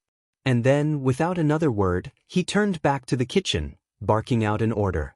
Midoriya couldn't help but smile. This was going to be fun. He hooked one heel on the stool rung, settling in to watch. The kitchen breathed as one organism. A pan kissed flame to his left, someone behind called, "Corner," and ghosted past, a ladle clinked against the lip of a saucepot. Bakugo moved through it like tidewater, never colliding, always 1 second ahead. Midoriya watched as Bakugo moved through the kitchen with ease, barking orders at his staff while personally overseeing whatever hellish dish he was about to serve.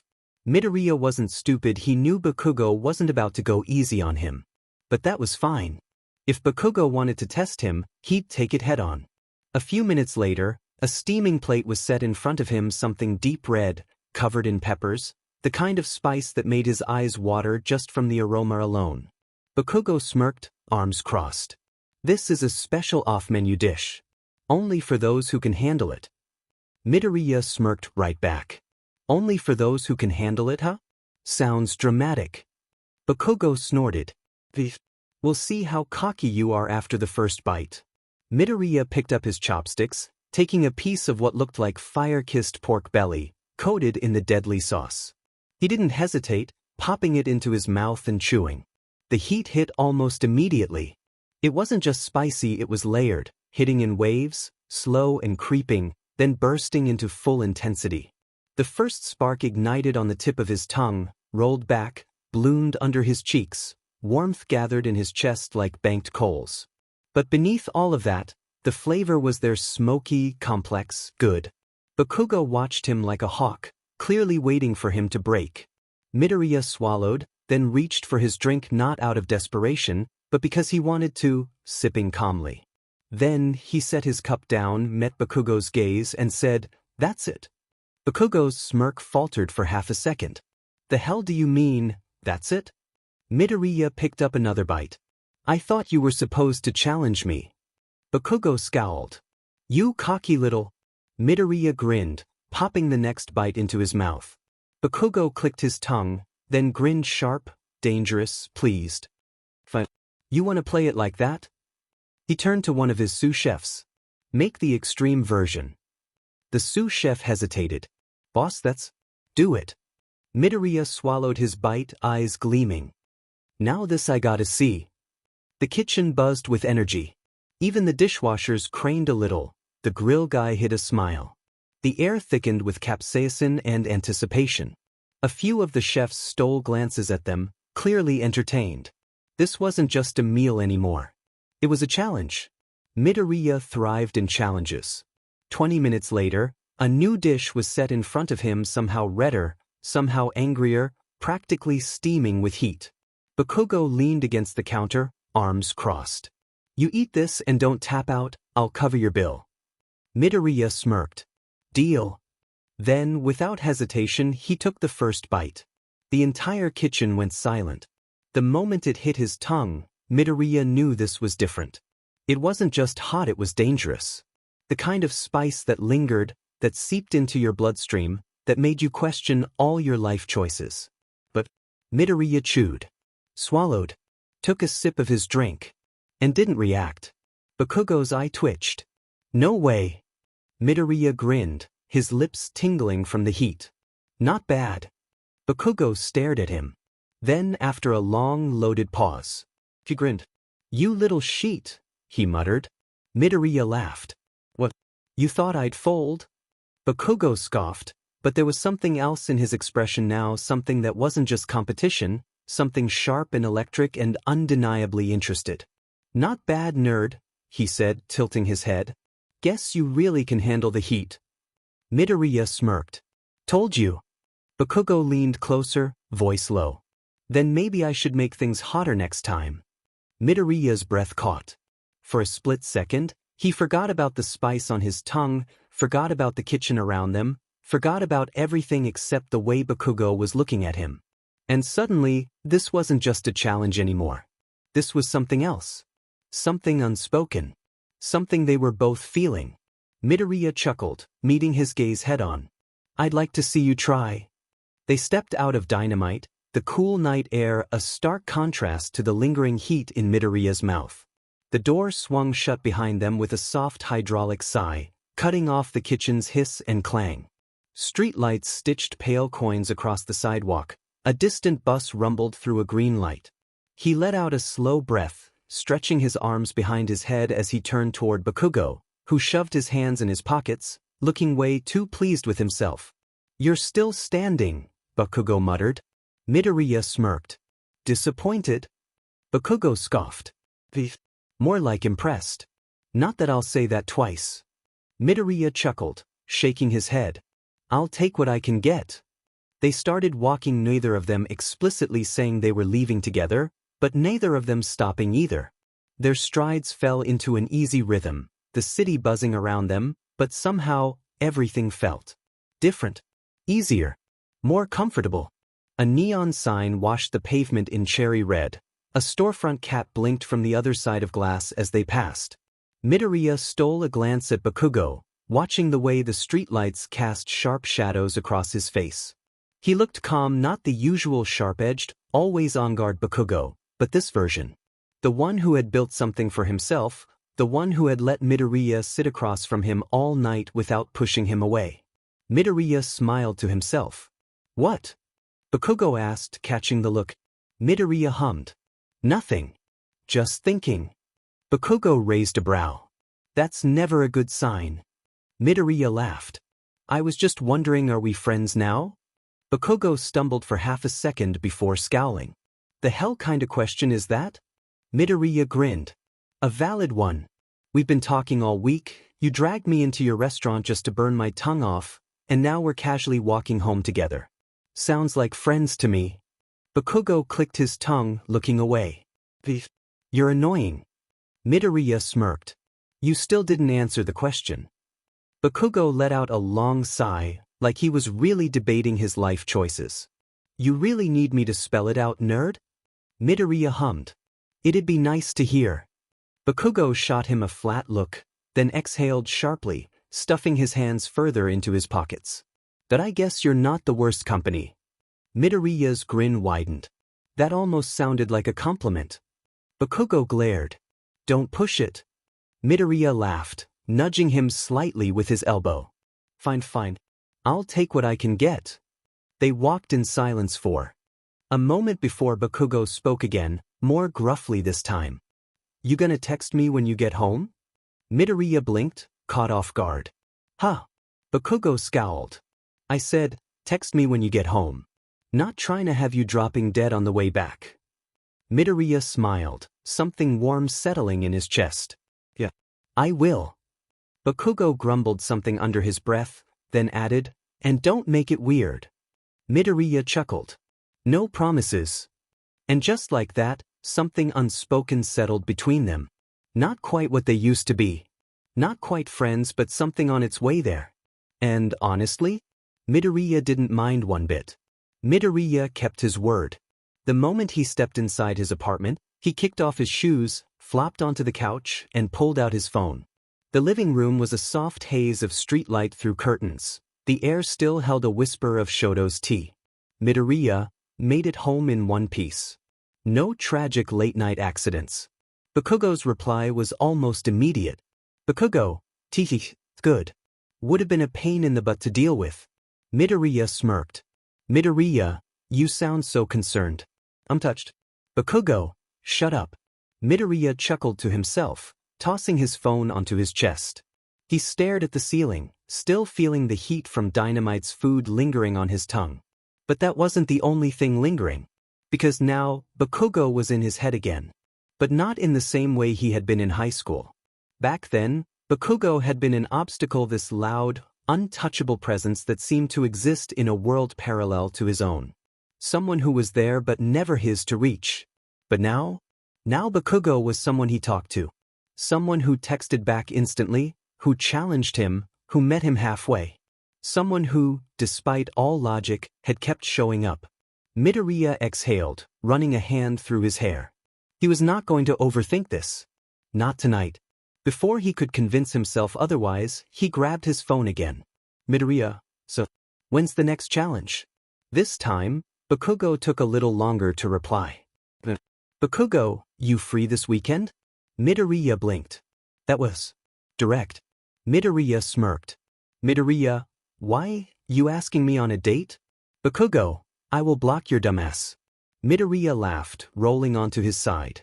Midoriya, fine, fine. Yeah, I'm free. What's the plan? Bakugo's reply was simple. Bakugo, you'll see. Midoriya stared at the message, his heart doing something stupid. Because this was happening. Whatever this was. And for once, he didn't want to stop it. The next few days passed in a blur of routine work, lesson planning, dealing with hyperactive 5-year-olds. Midoriya-sensei. Look at my drawing. It's you and Uncle Katsu. And trying not to think too hard about whatever was happening between him and Bakugo. He failed. Because Bakugo texted him. Every day. Not in a way that screamed clingy, it was casual, short messages thrown at odd hours. Mostly insults disguised as conversation. Bakugo, Tisich, Haru's parents are running late. Guess who's stuck picking his annoying butt up again?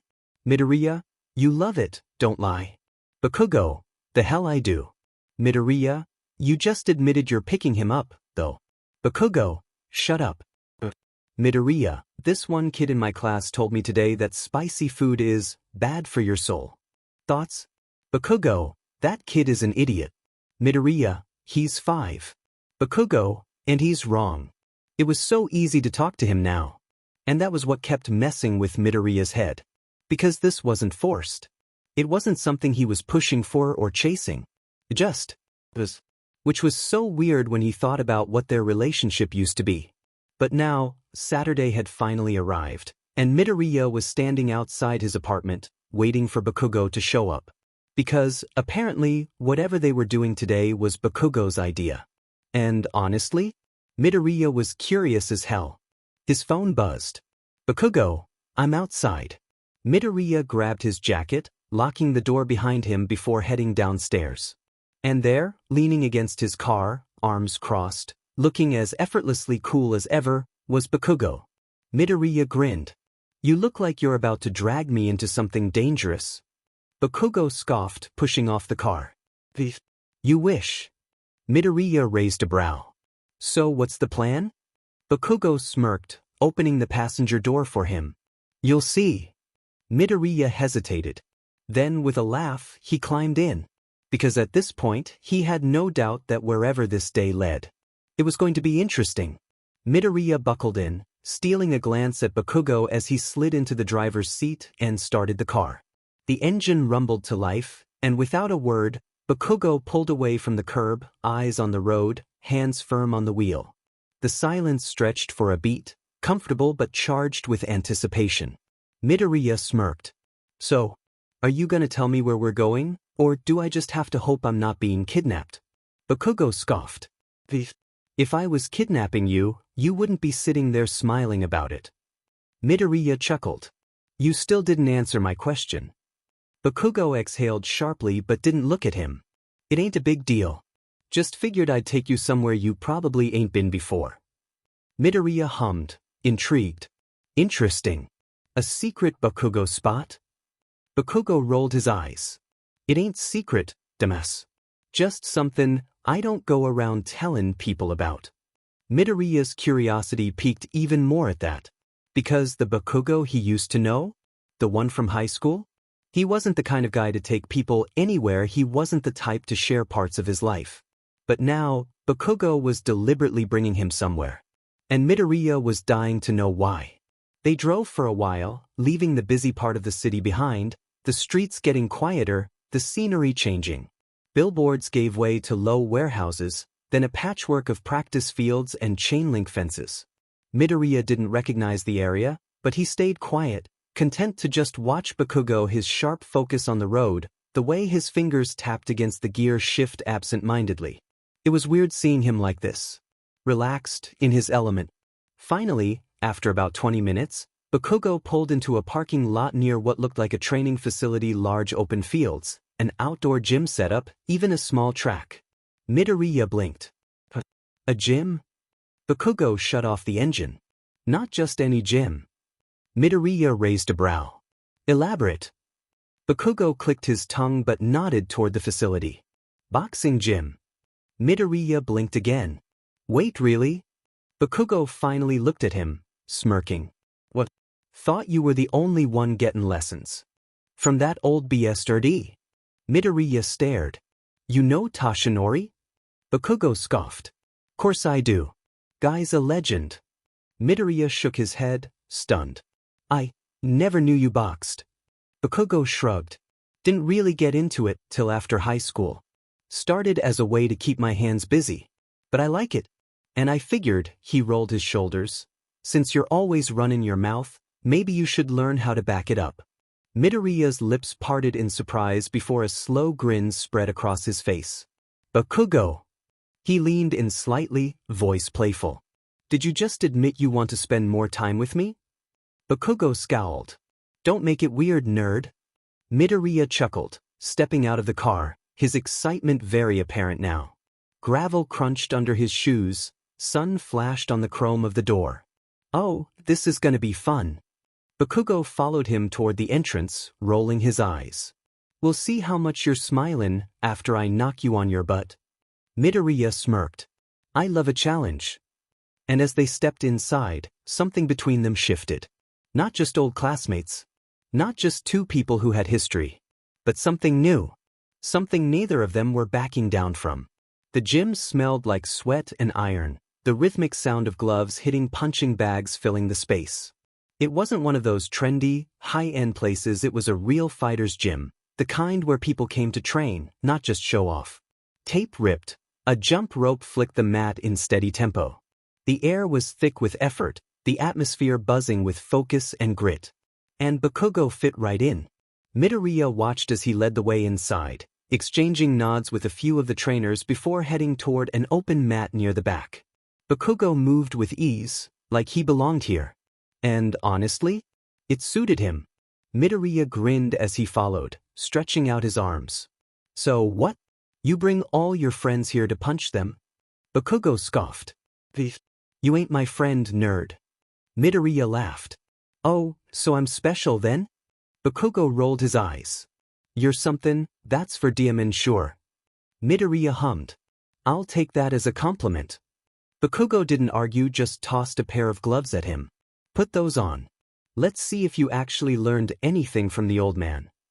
Midoriya smirked, tightening the straps around his wrists. The leather creaked, the Velcro bit shut. You sure you want to do this? Bakugo's grin was sharp, teeth bared. I want to see if you can keep up. Midoriya chuckled, stepping onto the mat. All right, Kakin. Let's see what you got. Bakugo's eye twitched. And then he lunged. It turned out Bakugo was good. Like really good. Midoriya had sparred before, trained with Toshinori plenty of times, but Bakugo had a different energy, sharper, faster, more aggressive. His punches came quick, calculated, not just wild strength but real technique. He cut angles, he set traps with his feet, his breath stayed quiet and measured. Midoriya dodged a sharp right hook, grinning as he twisted out of reach. Diamond, you've actually got form. Who would have thought? Bakugo clicked his tongue. You better stop running your mouth and fight. Midoriya did. He ducked under Bakugo's next strike, coming up with a clean jab that just barely grazed his ribs. Bakugo smirked at the contact, eyes gleaming like he enjoyed it. Then he really came at him. Their movements were fluid: dodge, counter, strike, reset. It was fast-paced, relentless, but Midoriya wasn't backing down. Bakugo fought like he wanted a challenge, and Midoriya was more than happy to give him one. Sweat beaded at Midoriya's hairline. The mat thudded under quick pivots. Glove leather kissed forearms with percussive pops. Eventually, Bakugo switched things up, closing the distance and throwing Midoriya off balance. Before Midoriya could adjust, he found himself pinned back, hitting the mat, Bakugo's forearm pressing lightly against his collarbone, his breath warm against Midoriya's face. For a second, neither of them moved. Midoriya, flat on his back, breathing hard. Bakugo, leaning over him, arms braced, too damn close. The air was thick, charged. Midoriya's heart slammed against his ribs. Bakugo's gaze flickered, intense, searching. Midoriya liked his lips, still catching his breath. Not bad. Bakugo scoffed but didn't move away. You let your guard down. Midoriya grinned. Maybe I wanted to see what you'd do with an opening. Bakugo's eyes darkened, just a flicker of something unreadable. Then, in a blur, Midoriya used the distraction to twist out of Bakugo's hold, reversing their positions so that he was now on top, straddling Bakugo's waist and pinning his wrists to the mat. Bakugo blinked. Midoriya smirked down at him, voice low. Gotcha. Bakugo stared at him. For a second, just a second, his breath hitched. Then, with a growl, he bucked Midoriya off, rolling them both until they were back at square one, panting, staring, waiting. And that was when Midoriya knew. Something was going to happen between them. Maybe not today. Maybe not yet. But it was coming. And neither of them were going to stop it. They didn't talk about it. The moment the sparring match ended, Bakugo shoved himself up, wiped sweat from his brow, and muttered something about Midoriya barely keeping up. Midoriya, for his part, just grinned, stretching out his sore muscles. But neither of them acknowledged what had happened. The way Bakugo had looked at him. The way Midoriya had felt when he was on top of him, watching his chest rise and fall, watching his pupils blow just a fraction wider than usual. The way everything had gone quiet for just a second, like something unspoken had settled between them, waiting, lingering. Instead, they cleaned up, grabbed water bottles, and found themselves sitting on the edge of the mat, side by side, neither of them in a rush to leave. Chalk dust freckled the black floor. A heavy bag swayed on its chain, slow as a pendulum. Bakugo took a long sip from his bottle before finally breaking the silence. So what, you just picked up boxing, 'cause of the old man? Midoriya exhaled, rolling his shoulders. Kinda. Toshinori got me into it a few years back. Said it'd be good for me to get out of my own head. Bakugo snorted. Figures. You are the overthinkin' type. Midoriya chuckled. And you're not. Bakugo huffed, looking away. I don't waste time thinking about useless shit. Midoriya hummed. And yet, you were definitely thinking about something back there. Bakugo's grip on his water bottle tightened. The hell does that mean? Midoriya smirked but didn't answer. Because he could. Feel it now, this thing between them. It wasn't just rivalry. It wasn't just nostalgia. It was something else. And Bakugo felt it too, even if he wasn't saying it out loud. Midoriya leaned back on his palms, gazing up at the high ceiling. This was fun, he said casually. Bakugo clicked his tongue. You call getting your butt handed to you fun? Midoriya grinned. You didn't hand my butt to me. Bakugo side-eyed him. I pinned you, Samus. Midoriya hummed, pretending to think. Yeah. But I pinned you too. Bakugo's jaw ticked. Midoriya smirked, catching the reaction. What? Mad I got one over on you? Bakugo scoffed, looking away. Shut up. Midoriya chuckled but let it drop. Because he could push Bakugo on this. Could keep teasing, keep baiting, keep seeing just how far he could take it before one of them broke. But not yet. Not yet. Instead, he bumped his shoulder lightly against Bakugo's, voice softer now. For real though, thanks for bringing me here. I had a good time. Bakugo was quiet for a second. Then, without looking at him, he muttered, yeah, whatever. Midoriya smiled. And for once, he didn't feel the need to overthink what came next. They stepped out of Dynamite, the cool night air a stark contrast to the lingering heat in Midoriya's mouth. The door sighed shut behind them, muting the kitchen's hiss and clang. Sodium streetlights laid coin-bright pools across the sidewalk. A bus hummed through a stale green light at the far end of the block. Midoriya let out a slow breath, stretching his arms behind his head as he turned toward Bakugo, who shoved his hands in his pockets, looking way too pleased with himself. You're still standing, Bakugo muttered. Midoriya smirked. Disappointed? Bakugo scoffed. More like impressed. Not that I'll say that twice. Midoriya chuckled, shaking his head. I'll take what I can get. They started walking, neither of them explicitly saying they were leaving together, but neither of them stopping either. Their strides fell into an easy rhythm, the city buzzing around them, but somehow, everything felt different, easier, more comfortable. Midoriya stole a glance at Bakugo, watching the way the streetlights cut sharp shadows across his face. He looked calm, not the usual sharp-edged, always-on-guard Bakugo, but this version, the man who had built something for himself, who had let Midoriya sit across from him all night without pushing him away. Midoriya smiled to himself. "What?" Bakugo asked, catching the look. Midoriya hummed. "Nothing. Just thinking." Bakugo raised a brow. "That's never a good sign." Midoriya laughed. "I was just wondering, are we friends now?" Bakugo stumbled for half a second before scowling. "The hell kind of question is that?" Midoriya grinned. "A valid one. We've been talking all week, you dragged me into your restaurant just to burn my tongue off, and now we're casually walking home together. Sounds like friends to me." Bakugo clicked his tongue, looking away. "You're annoying." Midoriya smirked. "You still didn't answer the question." Bakugo let out a long sigh, like he was really debating his life choices. "You really need me to spell it out, nerd?" Midoriya hummed. "It'd be nice to hear." Bakugo shot him a flat look, then exhaled sharply, stuffing his hands further into his pockets. "That I guess you're not the worst company." Midoriya's grin widened. That almost sounded like a compliment. Bakugo glared. "Don't push it." Midoriya laughed, nudging him slightly with his elbow. Fine. I'll take what I can get." They walked in silence for a moment before Bakugo spoke again, more gruffly this time. "You gonna text me when you get home?" Midoriya blinked, caught off guard. "Huh." Bakugo scowled. "I said, text me when you get home. Not trying to have you dropping dead on the way back." Midoriya smiled, something warm settling in his chest.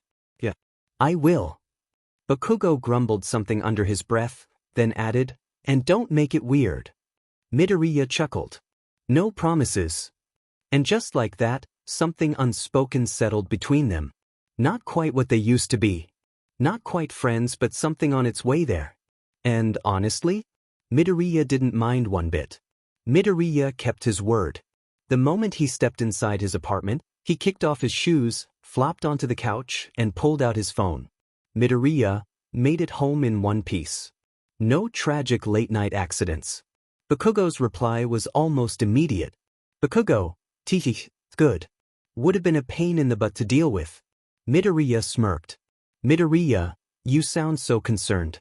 "I'm touched." "Bakugo, shut up." Midoriya chuckled to himself, tossing his phone onto his chest. He stared at the ceiling, still feeling the heat from Dynamite's food lingering on his tongue. But that wasn't the only thing lingering. Because now, Bakugo was in his head again. But not in the same way he had been in high school.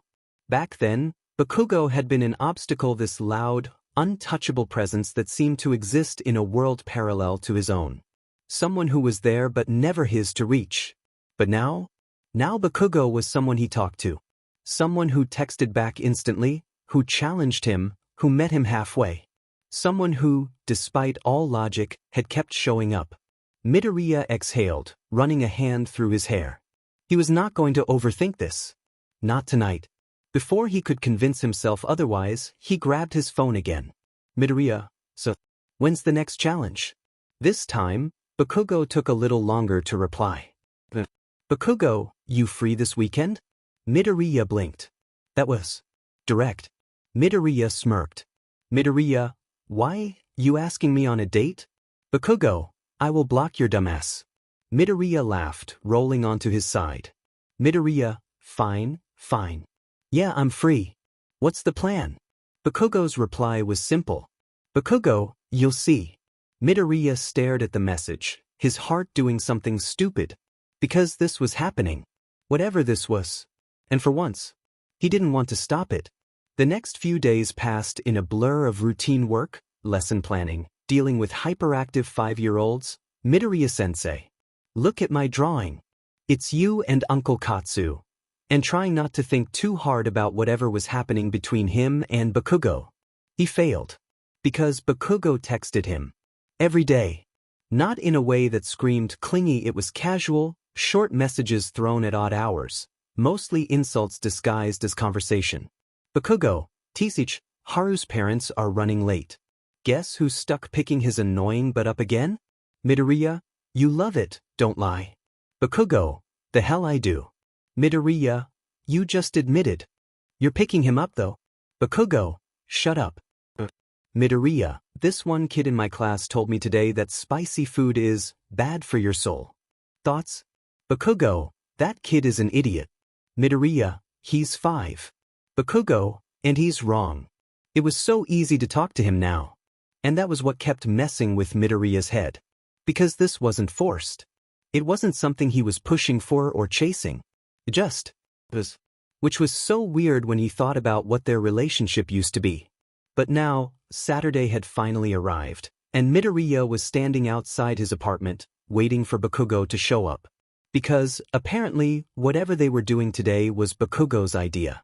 And honestly, Midoriya was curious as hell. His phone buzzed. Bakugo, I'm outside. Midoriya grabbed his jacket, locking the door behind him before heading downstairs. And there, leaning against his car, arms crossed, looking as effortlessly cool as ever, was Bakugo. Midoriya grinned. You look like you're about to drag me into something dangerous. Bakugo scoffed, pushing off the car. You wish. Midoriya raised a brow. So what's the plan? Bakugo smirked, opening the passenger door for him. You'll see. Midoriya hesitated. Then with a laugh, he climbed in. Because at this point, he had no doubt that wherever this day led, it was going to be interesting. Midoriya buckled in, stealing a glance at Bakugo as he slid into the driver's seat and started the car. The engine rumbled to life, and without a word, Bakugo pulled away from the curb, eyes on the road, hands firm on the wheel. The silence stretched for a beat, comfortable but charged with anticipation. Midoriya smirked. So, are you gonna tell me where we're going, or do I just have to hope I'm not being kidnapped? Bakugo scoffed. If I was kidnapping you, you wouldn't be sitting there smiling about it. Midoriya chuckled. You still didn't answer my question. Bakugo exhaled sharply but didn't look at him. It ain't a big deal. Just figured I'd take you somewhere you probably ain't been before. Midoriya hummed, intrigued. Interesting. A secret Bakugo spot? Bakugo rolled his eyes. It ain't secret, dumbass. Just something I don't go around telling people about. They drove, city blocks loosening into low warehouses and chain-link fences. After 20 minutes, Bakugo pulled into a lot beside a training complex, open fields, an outdoor rig, and a squat building with heavy doors and fogged windows. Midoriya blinked. A gym? Bakugo shut off the engine. Not just any gym. Midoriya raised a brow. Elaborate. Bakugo nodded toward the building. Boxing gym. Midoriya blinked again. Wait, really? Bakugo finally looked at him, smirking. What? Thought you were the only one getting lessons from that old bastard? Midoriya stared. You know Tashinori? Bakugo scoffed. Course I do. Guy's a legend. Midoriya shook his head, stunned. I never knew you boxed. Bakugo shrugged. Didn't really get into it till after high school. Started as a way to keep my hands busy. But I like it. And I figured, he rolled his shoulders, since you're always running your mouth, maybe you should learn how to back it up. Midoriya's lips parted, then curved. Bakugo. He leaned in, playful. Did you just admit you want to spend more time with me? Bakugo scowled. Don't make it weird, nerd. They headed inside together, and here's your requested note. The place was locked up for the night and booked out privately for them. Most lights were off. Just a few long fluorescents hummed.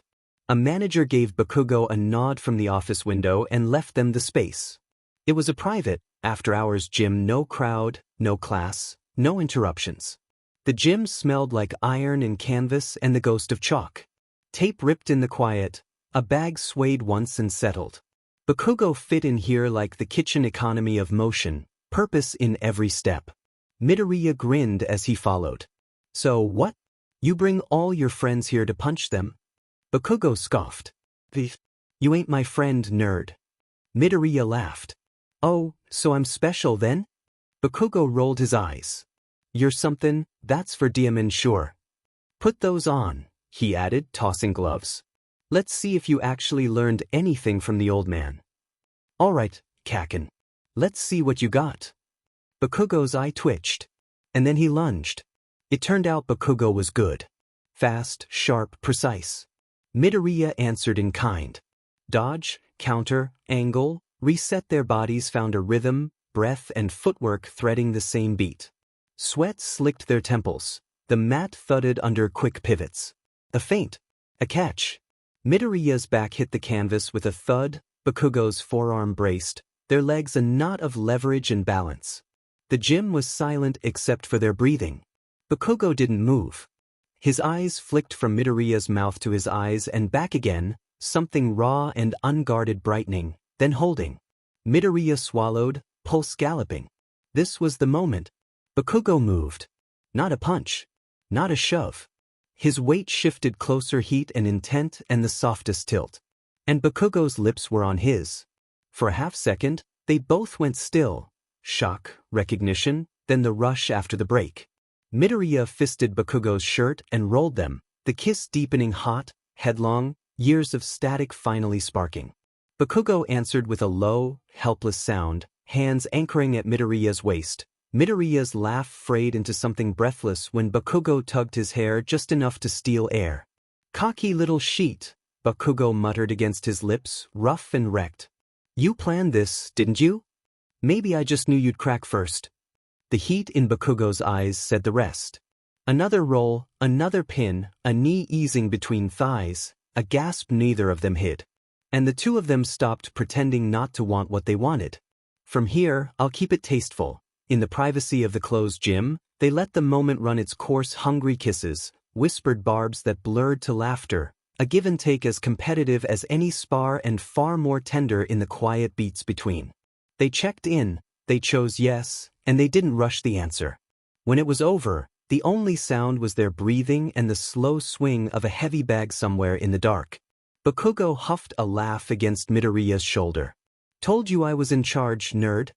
Shut up, Katsuki, Midoriya groaned, but he was smiling as Bakugo tugged him close. Both of them sprawled on the edge of the mat, sweat warm and loose-limbed, the whole empty room a held breath around them.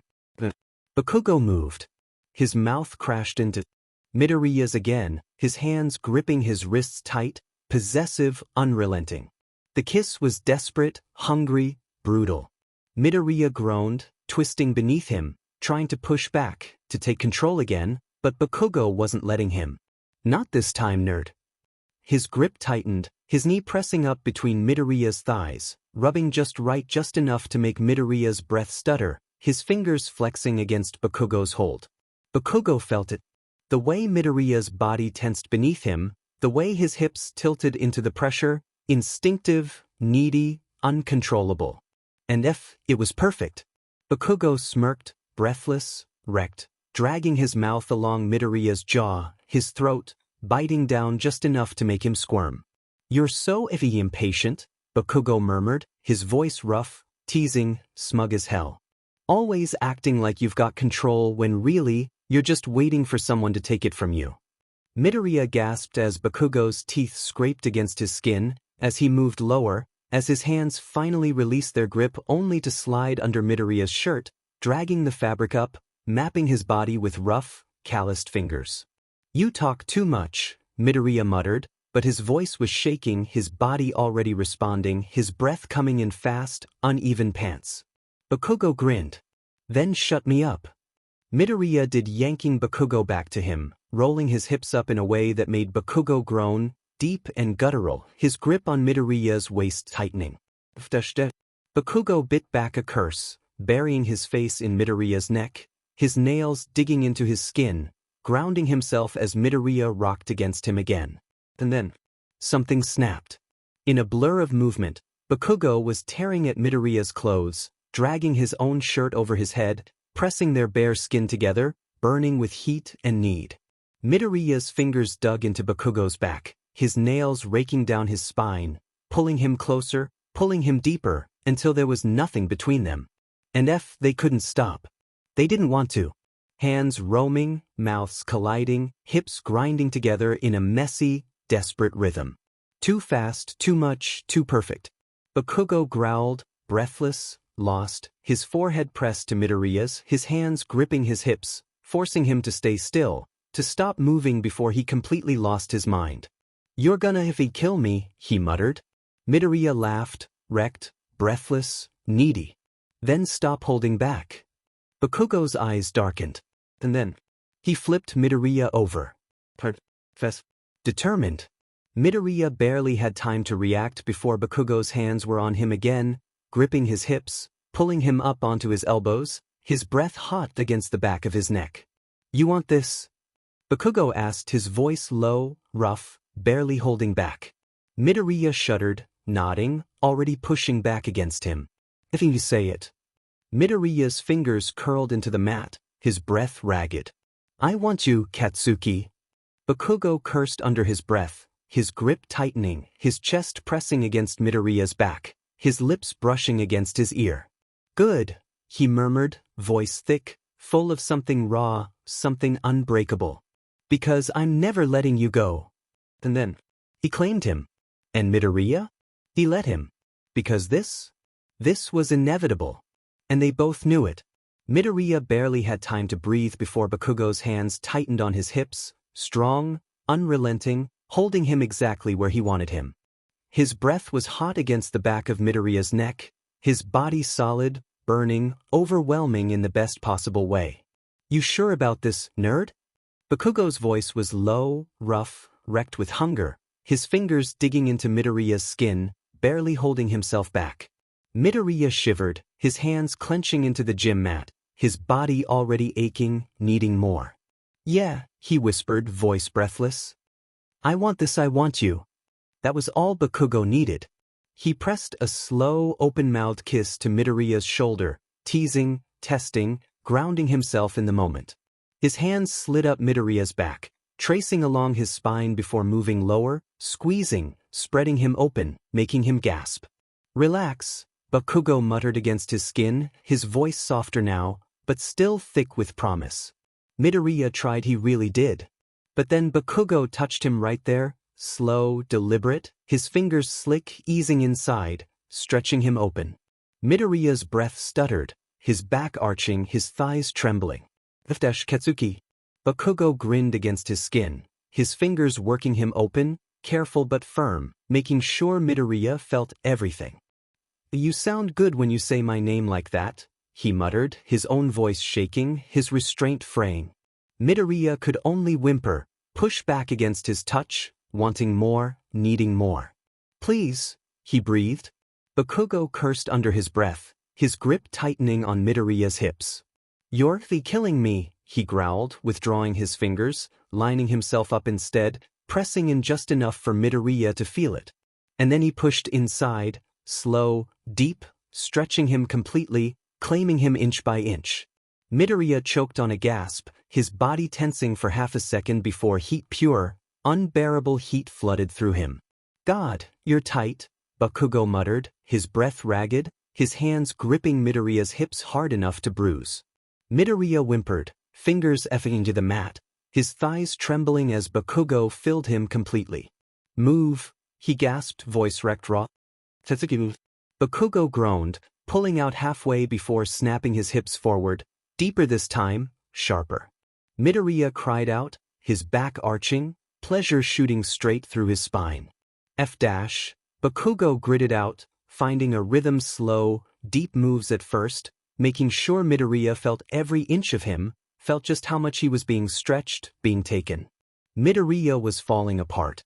His breath was uneven, his body trembling, his fingers gripping the sheets so tight his knuckles turned white.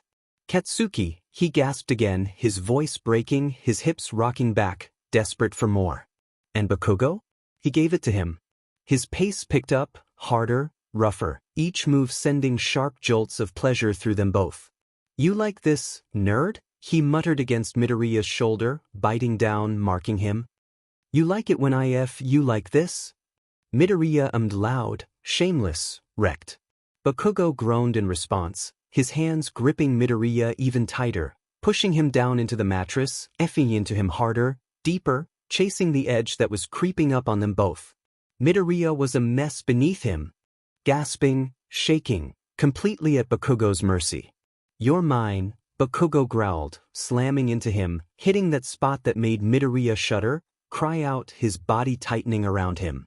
"I know," Midoriya whispered, his voice breaking as pleasure built, unbearable, unstoppable. Bakugo's hands slid between them, wrapping around Midoriya's PP, stroking in time with his moves. Midoriya sobbed his name, his body clenching tight, his vision blurring as he came, shuddering beneath him. Bakugo cursed, his rhythm faltering, his grip bruising as he moved deep one last time, groaning low and wrecked as he spilled inside him. For a moment, neither of them moved. The only sound was their heavy, uneven breathing, their bodies still tangled, sweat slicked, trembling. Then Bakugo let out a shaky exhale, pressing his forehead against Midoriya's shoulder, still buried deep inside him. "Holy shit," he muttered. Midoriya laughed breathlessly, wrecked and spent, shifting just slightly beneath him. "That was..." He trailed off, his mind too fogged to finish the sentence. Bakugo huffed a laugh, pressing a lazy, open-mouthed kiss to the back of Midoriya's neck. "Yeah," he agreed, voice hoarse, exhausted.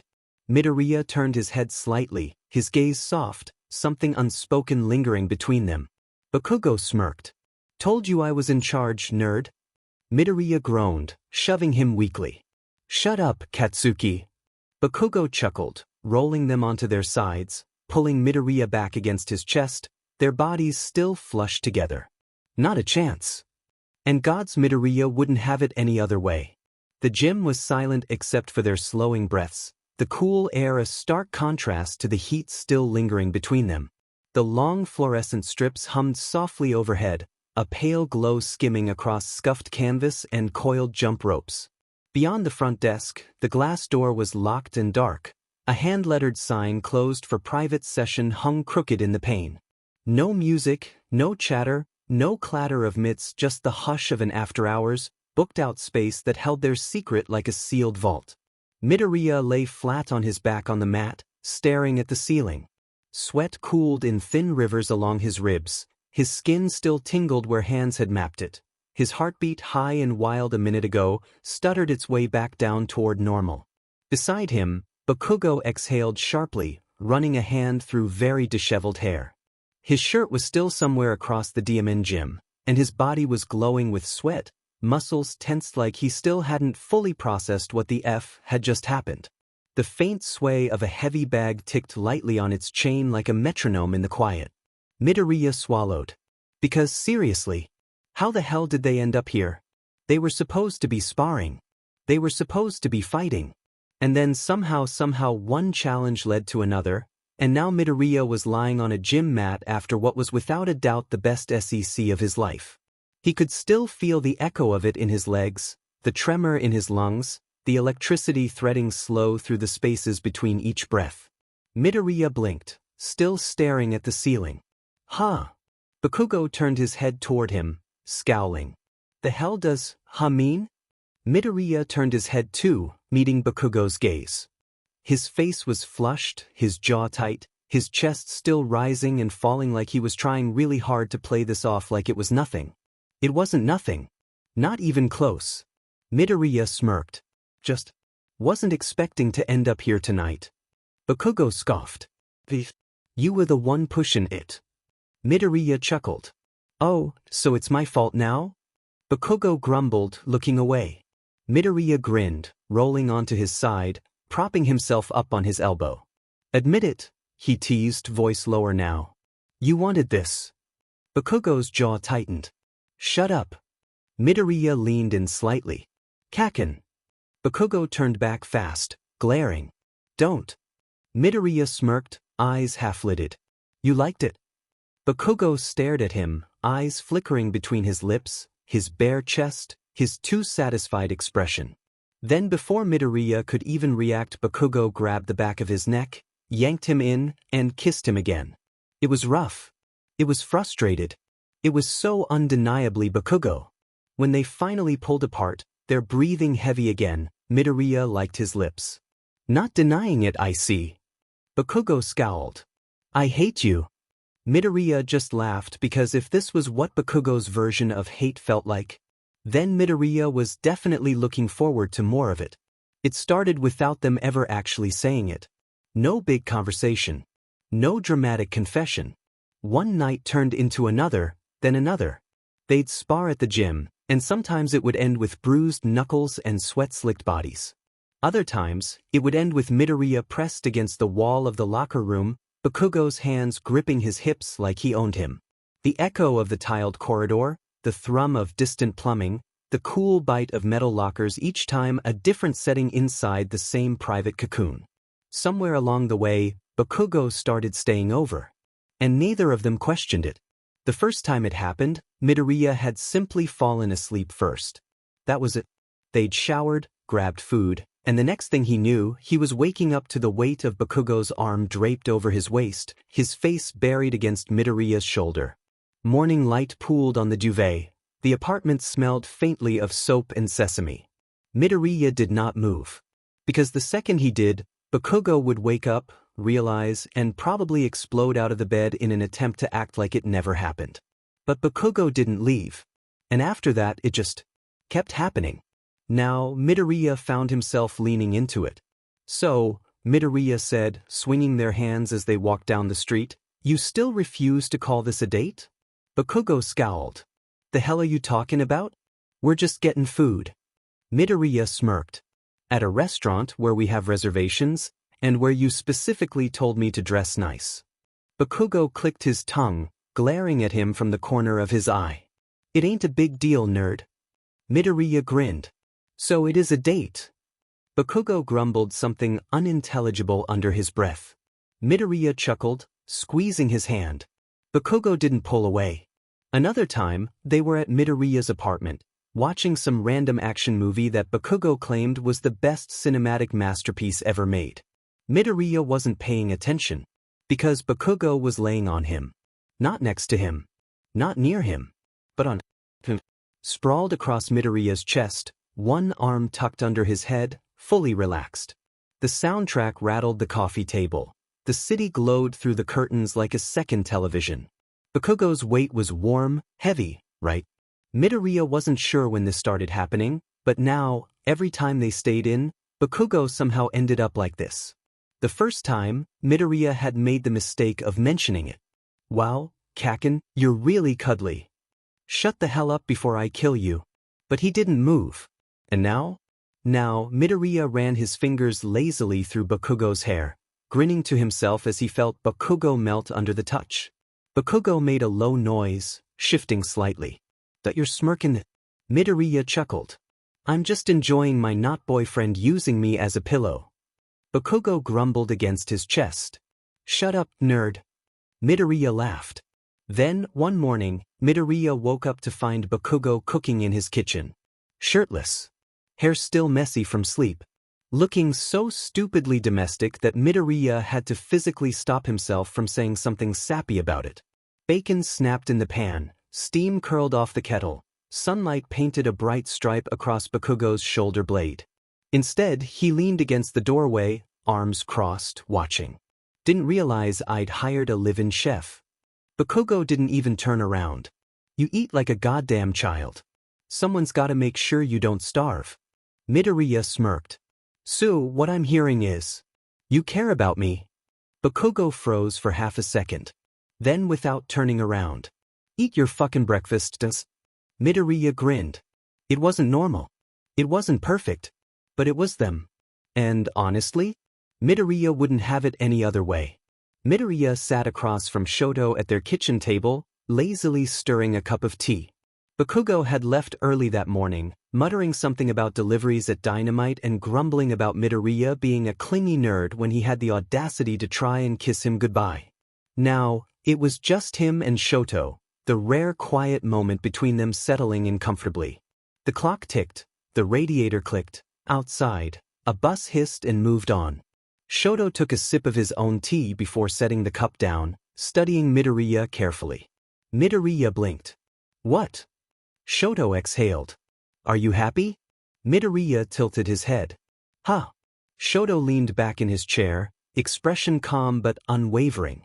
"With Bakugo." Midoriya huffed a laugh. You make it sound so serious. It is serious, Shoto said simply. He's stubborn, aggressive, emotionally constipated, and very difficult. So I want to know, he narrowed his eyes slightly. Is he treating you right? Midoriya blinked at him, then grinned. Shoto, are you being protective over me? Shoto sighed, unimpressed. I always protect my friends. Midoriya chuckled. I appreciate it. But yeah, Bakugo. He shrugged. And I wouldn't want him any other way. Shoto hummed, watching him closely. Midoriya hesitated, then softened. But really, he's good to me. In his own way. Shoto didn't reply immediately, but after a beat, he nodded, seemingly satisfied. Good. Midoriya smirked. Would you have beaten him up if I said no? Shoto sipped his tea. I wouldn't have needed to. Midoriya raised a brow. Oh. Shoto met his gaze evenly. Momo, Ida, and Achiko would have taken care of it first. Midoriya laughed. Fair enough. They sat in silence for a while, the steam from their cups curling in the air. Then, after a pause, Midoriya set his tea down and hesitated. Hey, Shoto. Shoto glanced up. Midoriya exhaled slowly. Have you talked to Toya lately? Shoto blinked, then leaned back in his chair with a slow sigh. Not directly. But Fuyumi says he's still touring. Midoriya raised a brow. The LOV still going strong, huh? Shoto nodded. Apparently. He took another slow sip. He sends texts sometimes. Updates. Usually just about shows or random things. Nothing personal. Midoriya frowned slightly. Are you okay with that? Shoto was quiet for a long moment. I don't know. Midoriya's chest ached at the honesty. Shoto's relationship with his brother had always been complicated. Toya had left years ago, throwing himself into music and never looking back. Midoriya had only met him a handful of times, but even then, it was clear that Toya had his own demons, his own reasons for keeping his distance. Shoto sighed. I want to see him. But I don't think he's ready for that. Midoriya hummed, thoughtful. Maybe one day. Shoto nodded, but there was a quiet sadness in his eyes. Maybe. Midoriya reached out, squeezing his arm lightly. For what it's worth. I think he still cares. Shoto exhaled. I know. He just doesn't know how to show it. Midoriya offered a small smile. Guess that runs in the family. Shoto huffed. Watch it. Midoriya chuckled. Just saying. Shoto shook his head but didn't argue. They fell into silence again, both lost in their own thoughts. After a moment, Midoriya sighed, leaning back. You know, I still can't believe your brother is the lead singer of an actual rock band. Shoto snorted. I can. Midoriya grinned. Do you even like their music? Shoto deadpanned. I don't listen to them. Midoriya laughed. Wow. Worst little brother ever. Shoto sighed. Believe me. He knows. Midoriya chuckled but didn't push further. Because some things like family, like old wounds, like distance that hadn't yet been bridged were things that only time could fix. The kitchen was chaos, just the way Bakugo liked it. Orders were flying in, flames flared up on the grills, knives hit cutting boards in rapid succession, and his team moved like a well-oiled machine. The printer chattered tickets in a white ribbon, the hood roared, a line cook called, behind, as he slid past with a pan spitting sparks. It was the middle of dinner service, and dynamite was packed, just another night of proving why his place had a months-long wait list. And yet, even as he moved through the kitchen, barking orders, plating dishes with his usual meticulous precision, there was one thing on his mind. One thing that had been nagging at him since this morning. The offer. The one that had shown up in his inbox like a DM in Grenade, waiting to blow his entire life up. A TV show. His show. Some big-name network had reached out, offering him a spotlight, a chance to take his cooking global. Not just some one-off appearance on a talk show, a full-on series. They wanted him to be the face of it. Katsuki Bakugo. Cooking in the big leagues. There was just one problem. The entire production was based in the UK, which meant, if he took it, He'd have to leave. Bakugo set down his plating tongs with more force than necessary, jaw tight. A drop of sauce leapt and freckled the pass. Because what the hell was he supposed to do? This was huge. It was the kind of career move that could change everything, boost his reputation, expand Dynamite into a global name, solidify him as one of the best in the DMN world. But his grip tightened on the edge of the stainless. The metal was cold, unforgiving. His reflection wavered in it like heat mirage. But there was Izuku. Izuku, who had just wormed his way back into his life. Izuku, who wouldn't be able to just pick up and leave with him. Izuku, who had a life here, a job, a home, friends, everything that wasn't in the UK. And Bakugo. Bakugo wasn't sure he could just walk away from that. He slammed a pan down onto the counter, making one of his sous chefs flinch. "Boss." Bakugo scowled, turning to glare at him. "What?" The guy hesitated. "You good?" Bakugo clenched his jaw. He wasn't FNG good. Because now, for the first time in his life, he had to make a choice. His career. Or Izuku. And no matter what choice he made, something was gonna hurt. Bakugo didn't tell Midoriya about the offer. Not yet. Because for once in his life, he had no DMN clue what to do. So he pushed it to the back of his mind, drowned himself in work, kept moving forward like nothing had changed, like there wasn't a life-altering decision looming over his head. He played it with surgical precision, said, "Fire 2, with a voice that didn't shake, and let the clangor of the line drown out the shiver at the base of his skull where the word London kept flashing like a hazard light. Meanwhile, Midoriya had his own dilemma. How the hell was he supposed to tell his mom that he was seeing Katsuki Bakugo? Midoriya sat on his couch, staring blankly at his phone, frozen.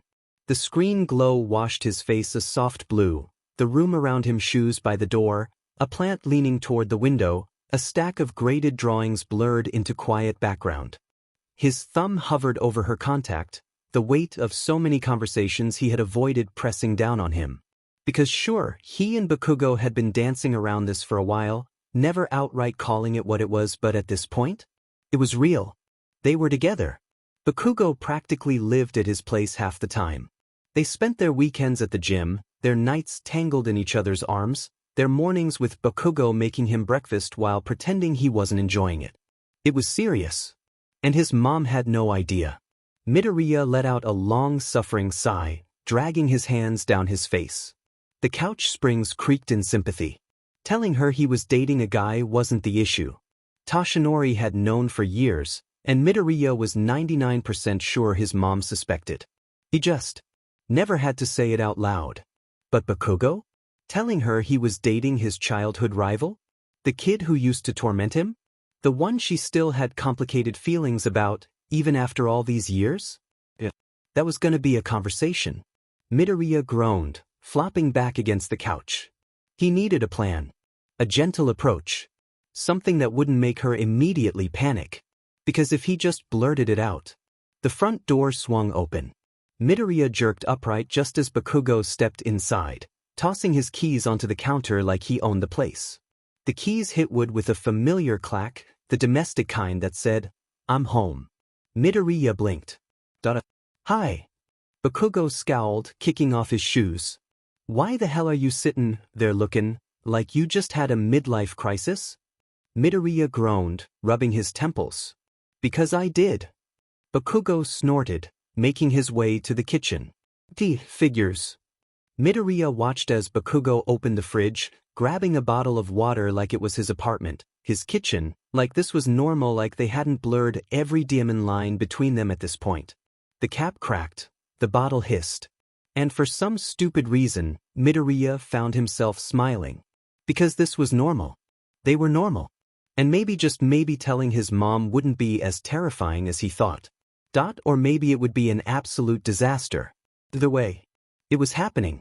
Midoriya had faced a lot of terrifying things in his life. But this was next level.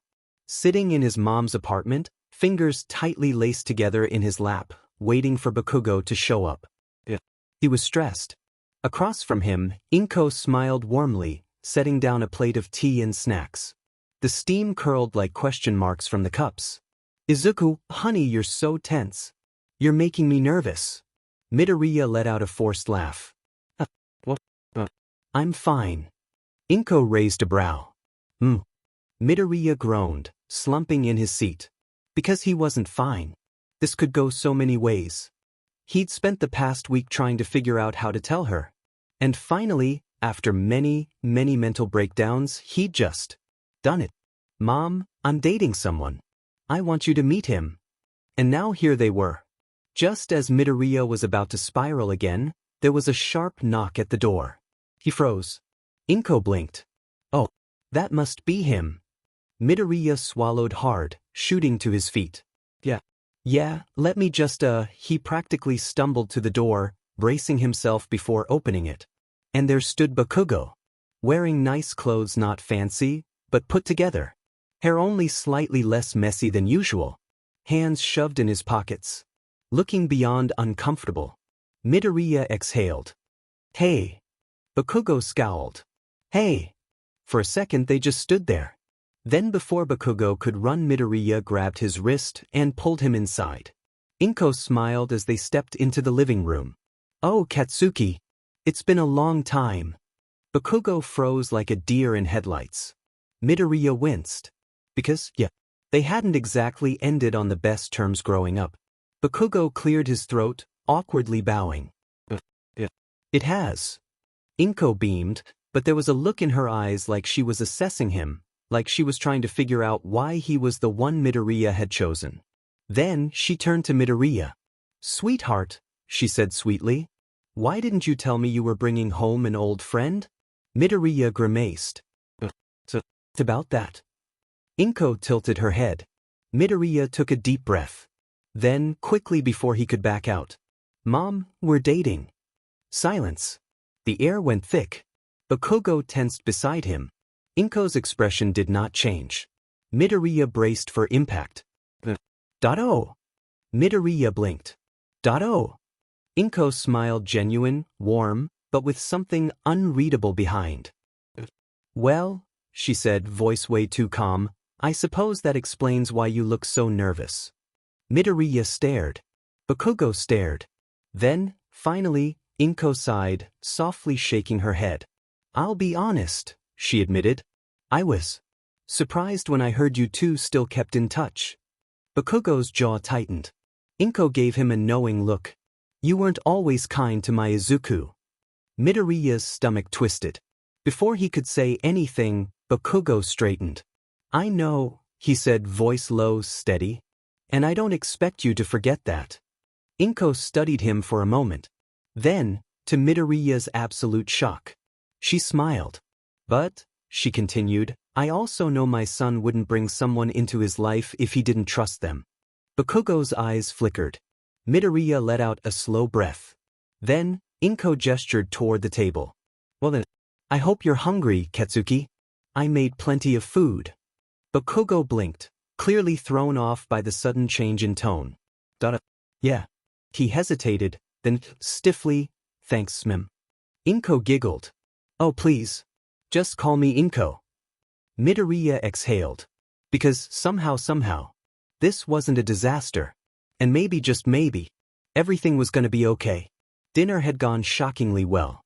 Bakugo, for all his usual brashness, had been civil. A little stiff, a little awkward, but polite in his own way. Inko had chatted with him easily, mostly about food. She'd always been overly enthusiastic about cooking, and for once, Bakugo actually engaged in the conversation instead of brushing it off. The apartment filled with the comfortable clatter of chopsticks and the bright, gingery steam of simmering broth. By the time he left, grumbling about an early shift at Dynamite, Midoriya felt like he could finally breathe. Now, it was just him and his mom, the warmth of dinner still lingering in the air as they sat together at the table. The plates were stacked, the kettle muttered on low heat. Midoriya let out a long sigh, rubbing the back of his neck. So, that went way better than I expected. Inko smiled, sipping her tea. Did you really think it wouldn't? Midoriya hesitated. That I didn't know what to expect. Inko hummed, setting her cup down. Izuku. Midoriya glanced up, and immediately he could see it.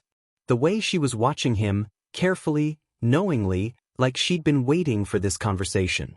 He swallowed. What? She tilted her head. You really thought I wouldn't be okay with you dating a man?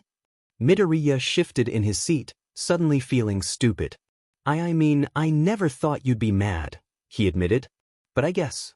I didn't know how you'd feel about it. I wasn't sure. Inko's gaze softened. Oh, sweetheart. She reached across the table, squeezing his hand. I always knew. Midoriya blinked. His stomach flipped. You did. Inko chuckled, shaking her head. Honey, I raised you. Of course I knew. Midoriya's face flushed. But I never even said anything. You didn't have to. She smiled warmly, rubbing his knuckles. Mothers just know sometimes. Midoriya stared at her, something tight in his chest. Because all this time, all those years of wondering, of worrying, of not knowing when or how to say it, she had already known. And she had never made him feel like he had to explain it. Midoriya swallowed, throat tight. You really don't care? Inko gave him a look. Izuku. I care about you. I care about you being happy, about you being loved. And if Katsuki is the person who makes you happy, then that's all that matters. Midoriya exhaled, a weight he hadn't even realized he was carrying lifting from his chest. He laughed, rubbing his temple. God, I feel so stupid now. Inko giggled. You're not stupid. You're just my overthinking, wonderful boy. Midoriya smiled, something warm settling in him. For so long, he had convinced himself that this was a conversation he needed to prepare for, that it was something he needed to justify. But it was never a problem to begin with. And knowing that? That meant everything. He squeezed her hand back, voice soft. Thanks, Mom. She squeezed back. Always, sweetheart.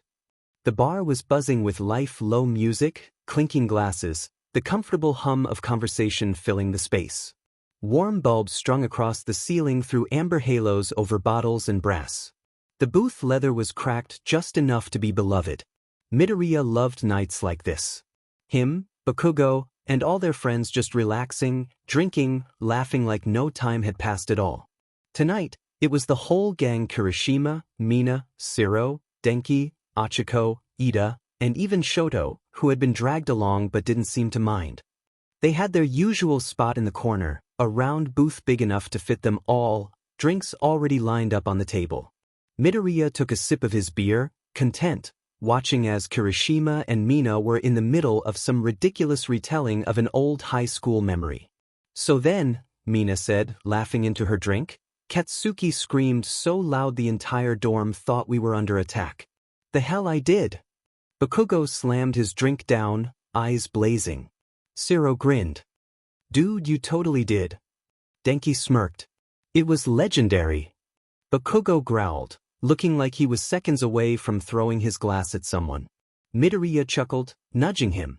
Come on, Kaken, just let it happen. Bakugo shot him a glare. You really want to test me, nerd? Midoriya smirked. Always. Kirishima cackled, clapping Bakugo on the back. Man, I still can't believe you two are dating now. Achiko nodded, sipping her drink. Yeah, seriously. It's kinda crazy. Shoto hummed, watching them closely. It is interesting. Bakugo scowled. The hell does that mean? Shoto took a slow sip of his whiskey. I just think it's funny how you bullied him in high school and now you're in love with him. Bakugo choked. I ain't. Mina gasped dramatically, clutching her chest. Kaken, are you in love? Denki leaned in, grinning like an idiot. Oh my god. Say it. Say it right now. Bakugo's face went red. Shut the hell up. Midoriya laughed, feeling warm not just from the alcohol, but from this. From them. From knowing that he could sit here, beside Bakugo, with all their friends, and it was just normal. Like they'd always been like this. Ida cleared his throat. Now, let's not harass Bakugo. Shiro smirked. Yeah, we'll back off. Mina leaned in toward Midoriya. But seriously, how did this happen? Midoriya chuckled, shrugging. Honestly? I don't even know. Bakugo grumbled beside him. It's your DMN fault. Midoriya smirked. How is this my fault? Bakugo clicked his tongue, looking away. This Teach wouldn't leave me the hell alone. Midoriya chuckled, nudging him again. And yet, here you are. Bakugo grumbled something unintelligible, taking a long sip of his drink. Achiko giggled. God, you two are so dumb. Denki pointed at them. But, like, in a cute way. Bakugo groaned, dragging a hand down his face. I hate all of you. Mina raised her glass. Cheers to that.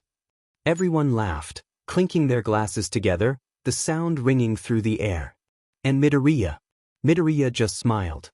Because this was perfect.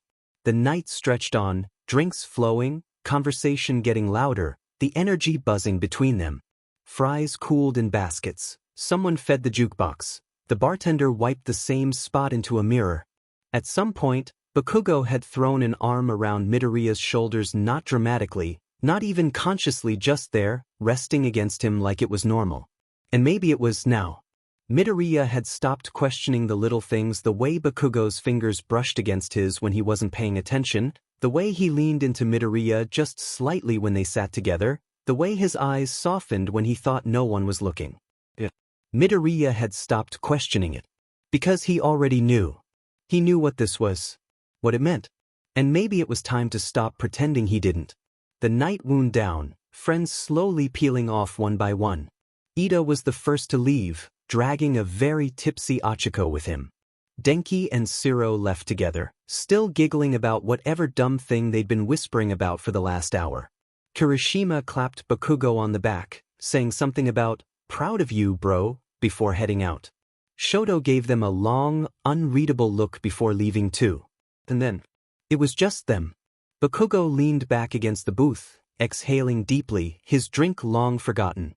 Finally, Midoriya chuckled, stretching his arms. Tired? Bakugo scoffed.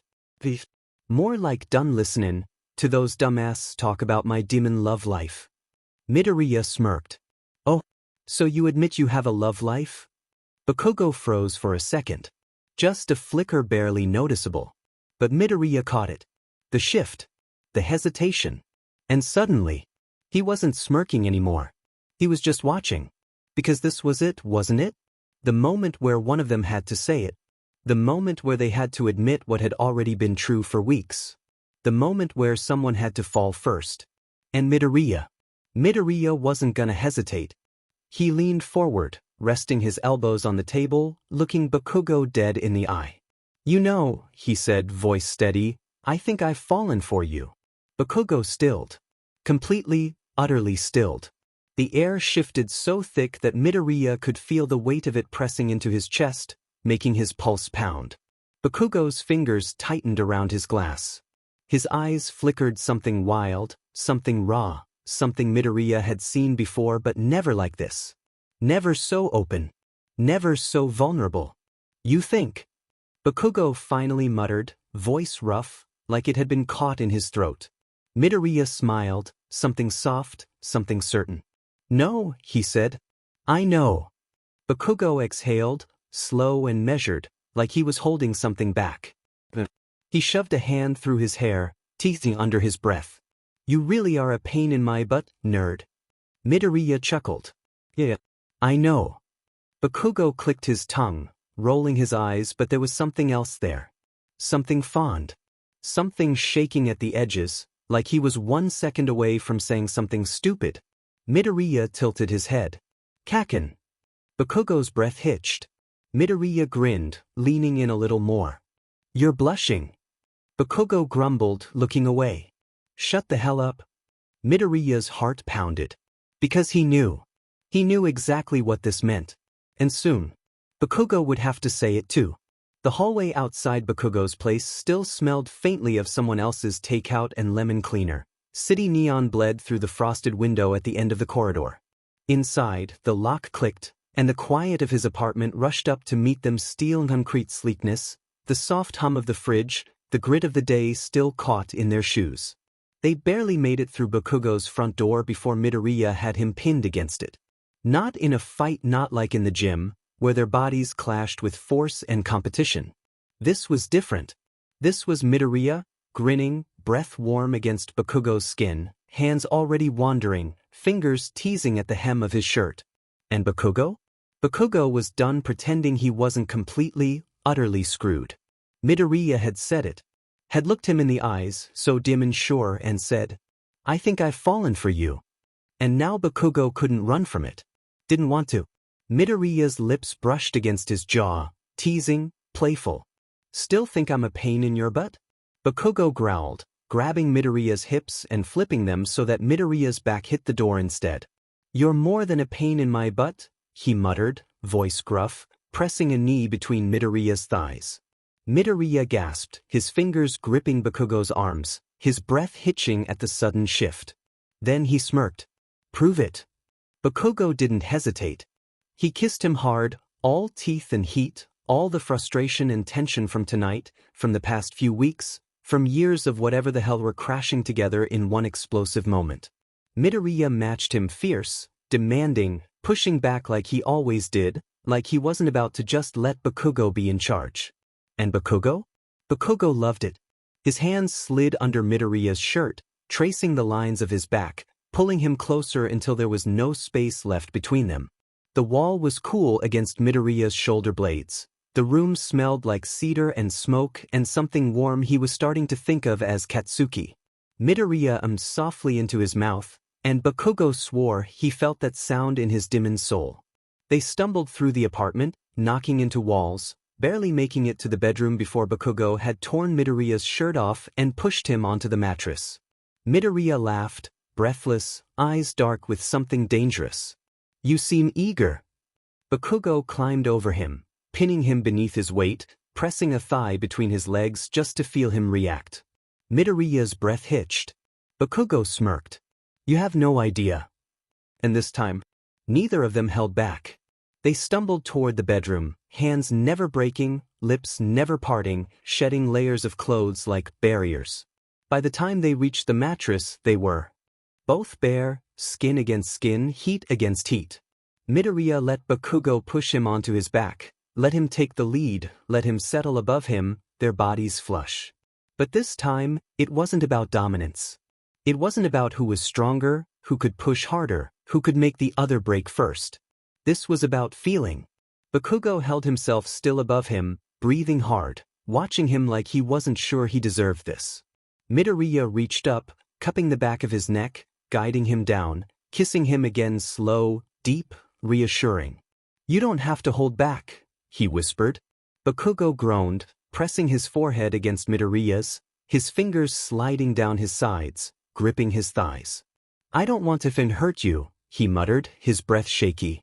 Midoriya's heart ached at the tenderness in his voice. "You won't." Bakugo cursed softly, burying his face in Midoriya's neck. "I hate how much I love you." Midoriya laughed breathlessly, running his fingers through Bakugo's hair, tugging gently, making him groan. "Then show me." Bakugo did. He moved slowly, carefully, pressing inside inch by inch, stretching Midoriya completely, filling him in a way that wasn't just physical, but emotional. Midoriya's breath hitched, his fingers gripping Bakugo's back, holding on, feeling the way they fit, the way Bakugo trembled slightly above him. "Izuku." His voice cracked. Midoriya kissed him, swallowing the sound, pulling him closer, urging him deeper. "I've got you," he whispered. Bakugo exhaled sharply, dropping his forehead against Midoriya's shoulder, his body pressing fully against him as he finally started to move. Slow at first, deep, deliberate, drawing out every sensation, making sure Midoriya felt everything. Then a little faster, a little more. Midoriya ummed, his head tipping back, his body responding, tightening around Bakugo, dragging a groan from deep in his throat. Bakugo gritted out, his rhythm faltering for just a second, his fingers flexing against Midoriya's thighs. Midoriya wrapped his legs around him, urging him on, chasing something they were both too far gone to stop. "Don't stop," he whispered, his hands sliding up Bakugo's back, tracing over every muscle, every scar. "Never," Bakugo promised, his hips snapping forward, pulling Midoriya into every move, hitting deeper, pulling him apart. Midoriya's breath broke into gasps, his fingers tangling in Bakugo's hair, his body trembling, aching, burning. Bakugo kissed him through it, deep and slow, pressing their foreheads together, his breath ragged. "You're mine," he whispered against his lips, his voice breaking, his body shaking. Midoriya nodded, his body tightening around him, pleasure crashing through him. "Yours," he gasped. "Always."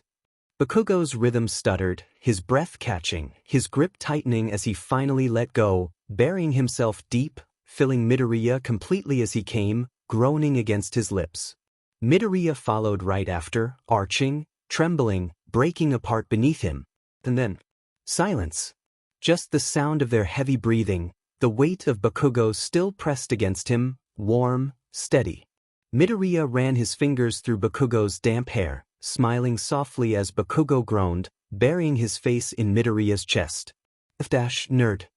Midoriya laughed softly, pressing a lazy kiss to the top of his head. "Love you too, Katsuki." Bakugo tensed slightly then sighed, pressing closer, his arms tightening around Midoriya. "Yeah. Shut up." But he didn't move. Didn't pull away. Didn't let go. And Midoriya? He never would. The room was quiet now. The only sounds left were the steady rhythm of their breathing, the faint hum of the city outside Bakugo's window, and the slow, lingering thrum of everything that just happened still settling between them. Night pressed velvet dark at the glass. The AC clicked once and sighed out cool air across heated skin. Midoriya lay on his back, completely spent, his body warm, his muscles aching in the best possible way. Beside him, Bakugo hadn't moved much. One arm was draped over his eyes, his chest rising and falling slowly, like he was still trying to process, like he was still figuring out what the hell had just happened between them. And Midoriya knew. This wasn't just section. It wasn't just a release, wasn't just another way for them to challenge each other, wasn't just heat and desperation and need. It was more. Because this time, they hadn't just taken, they had given. Midoriya exhaled softly, turning onto his side to watch him. Bakugo's body was relaxed, his usual tension gone. His hair was a mess, his face still flushed from exertion, and he looked so peaceful. And something inside Midoriya ached at the sight of it. He lifted a hand, brushing gently over Bakugo's bare shoulder, fingers tracing absent patterns against his skin. The touch raised a shiver, Bakugo's pulse beat steady at his throat. Bakugo didn't flinch, didn't pull away, didn't tell him to stop. Midoriya smiled, pressing his forehead against Bakugo's bicep, just breathing him in. "You okay?" he murmured. Bakugo huffed, shifting slightly but still not looking at him. "Yeah." Midoriya chuckled softly. "Not gonna yell at me for asking?" Bakugo clicked his tongue. "I'm too tired to yell." Midoriya laughed, pressing a lazy kiss to Bakugo's shoulder. "That's a first." Bakugo finally turned his head then, cracking open one red, still glowing eye, watching him carefully. "Shut up, nerd."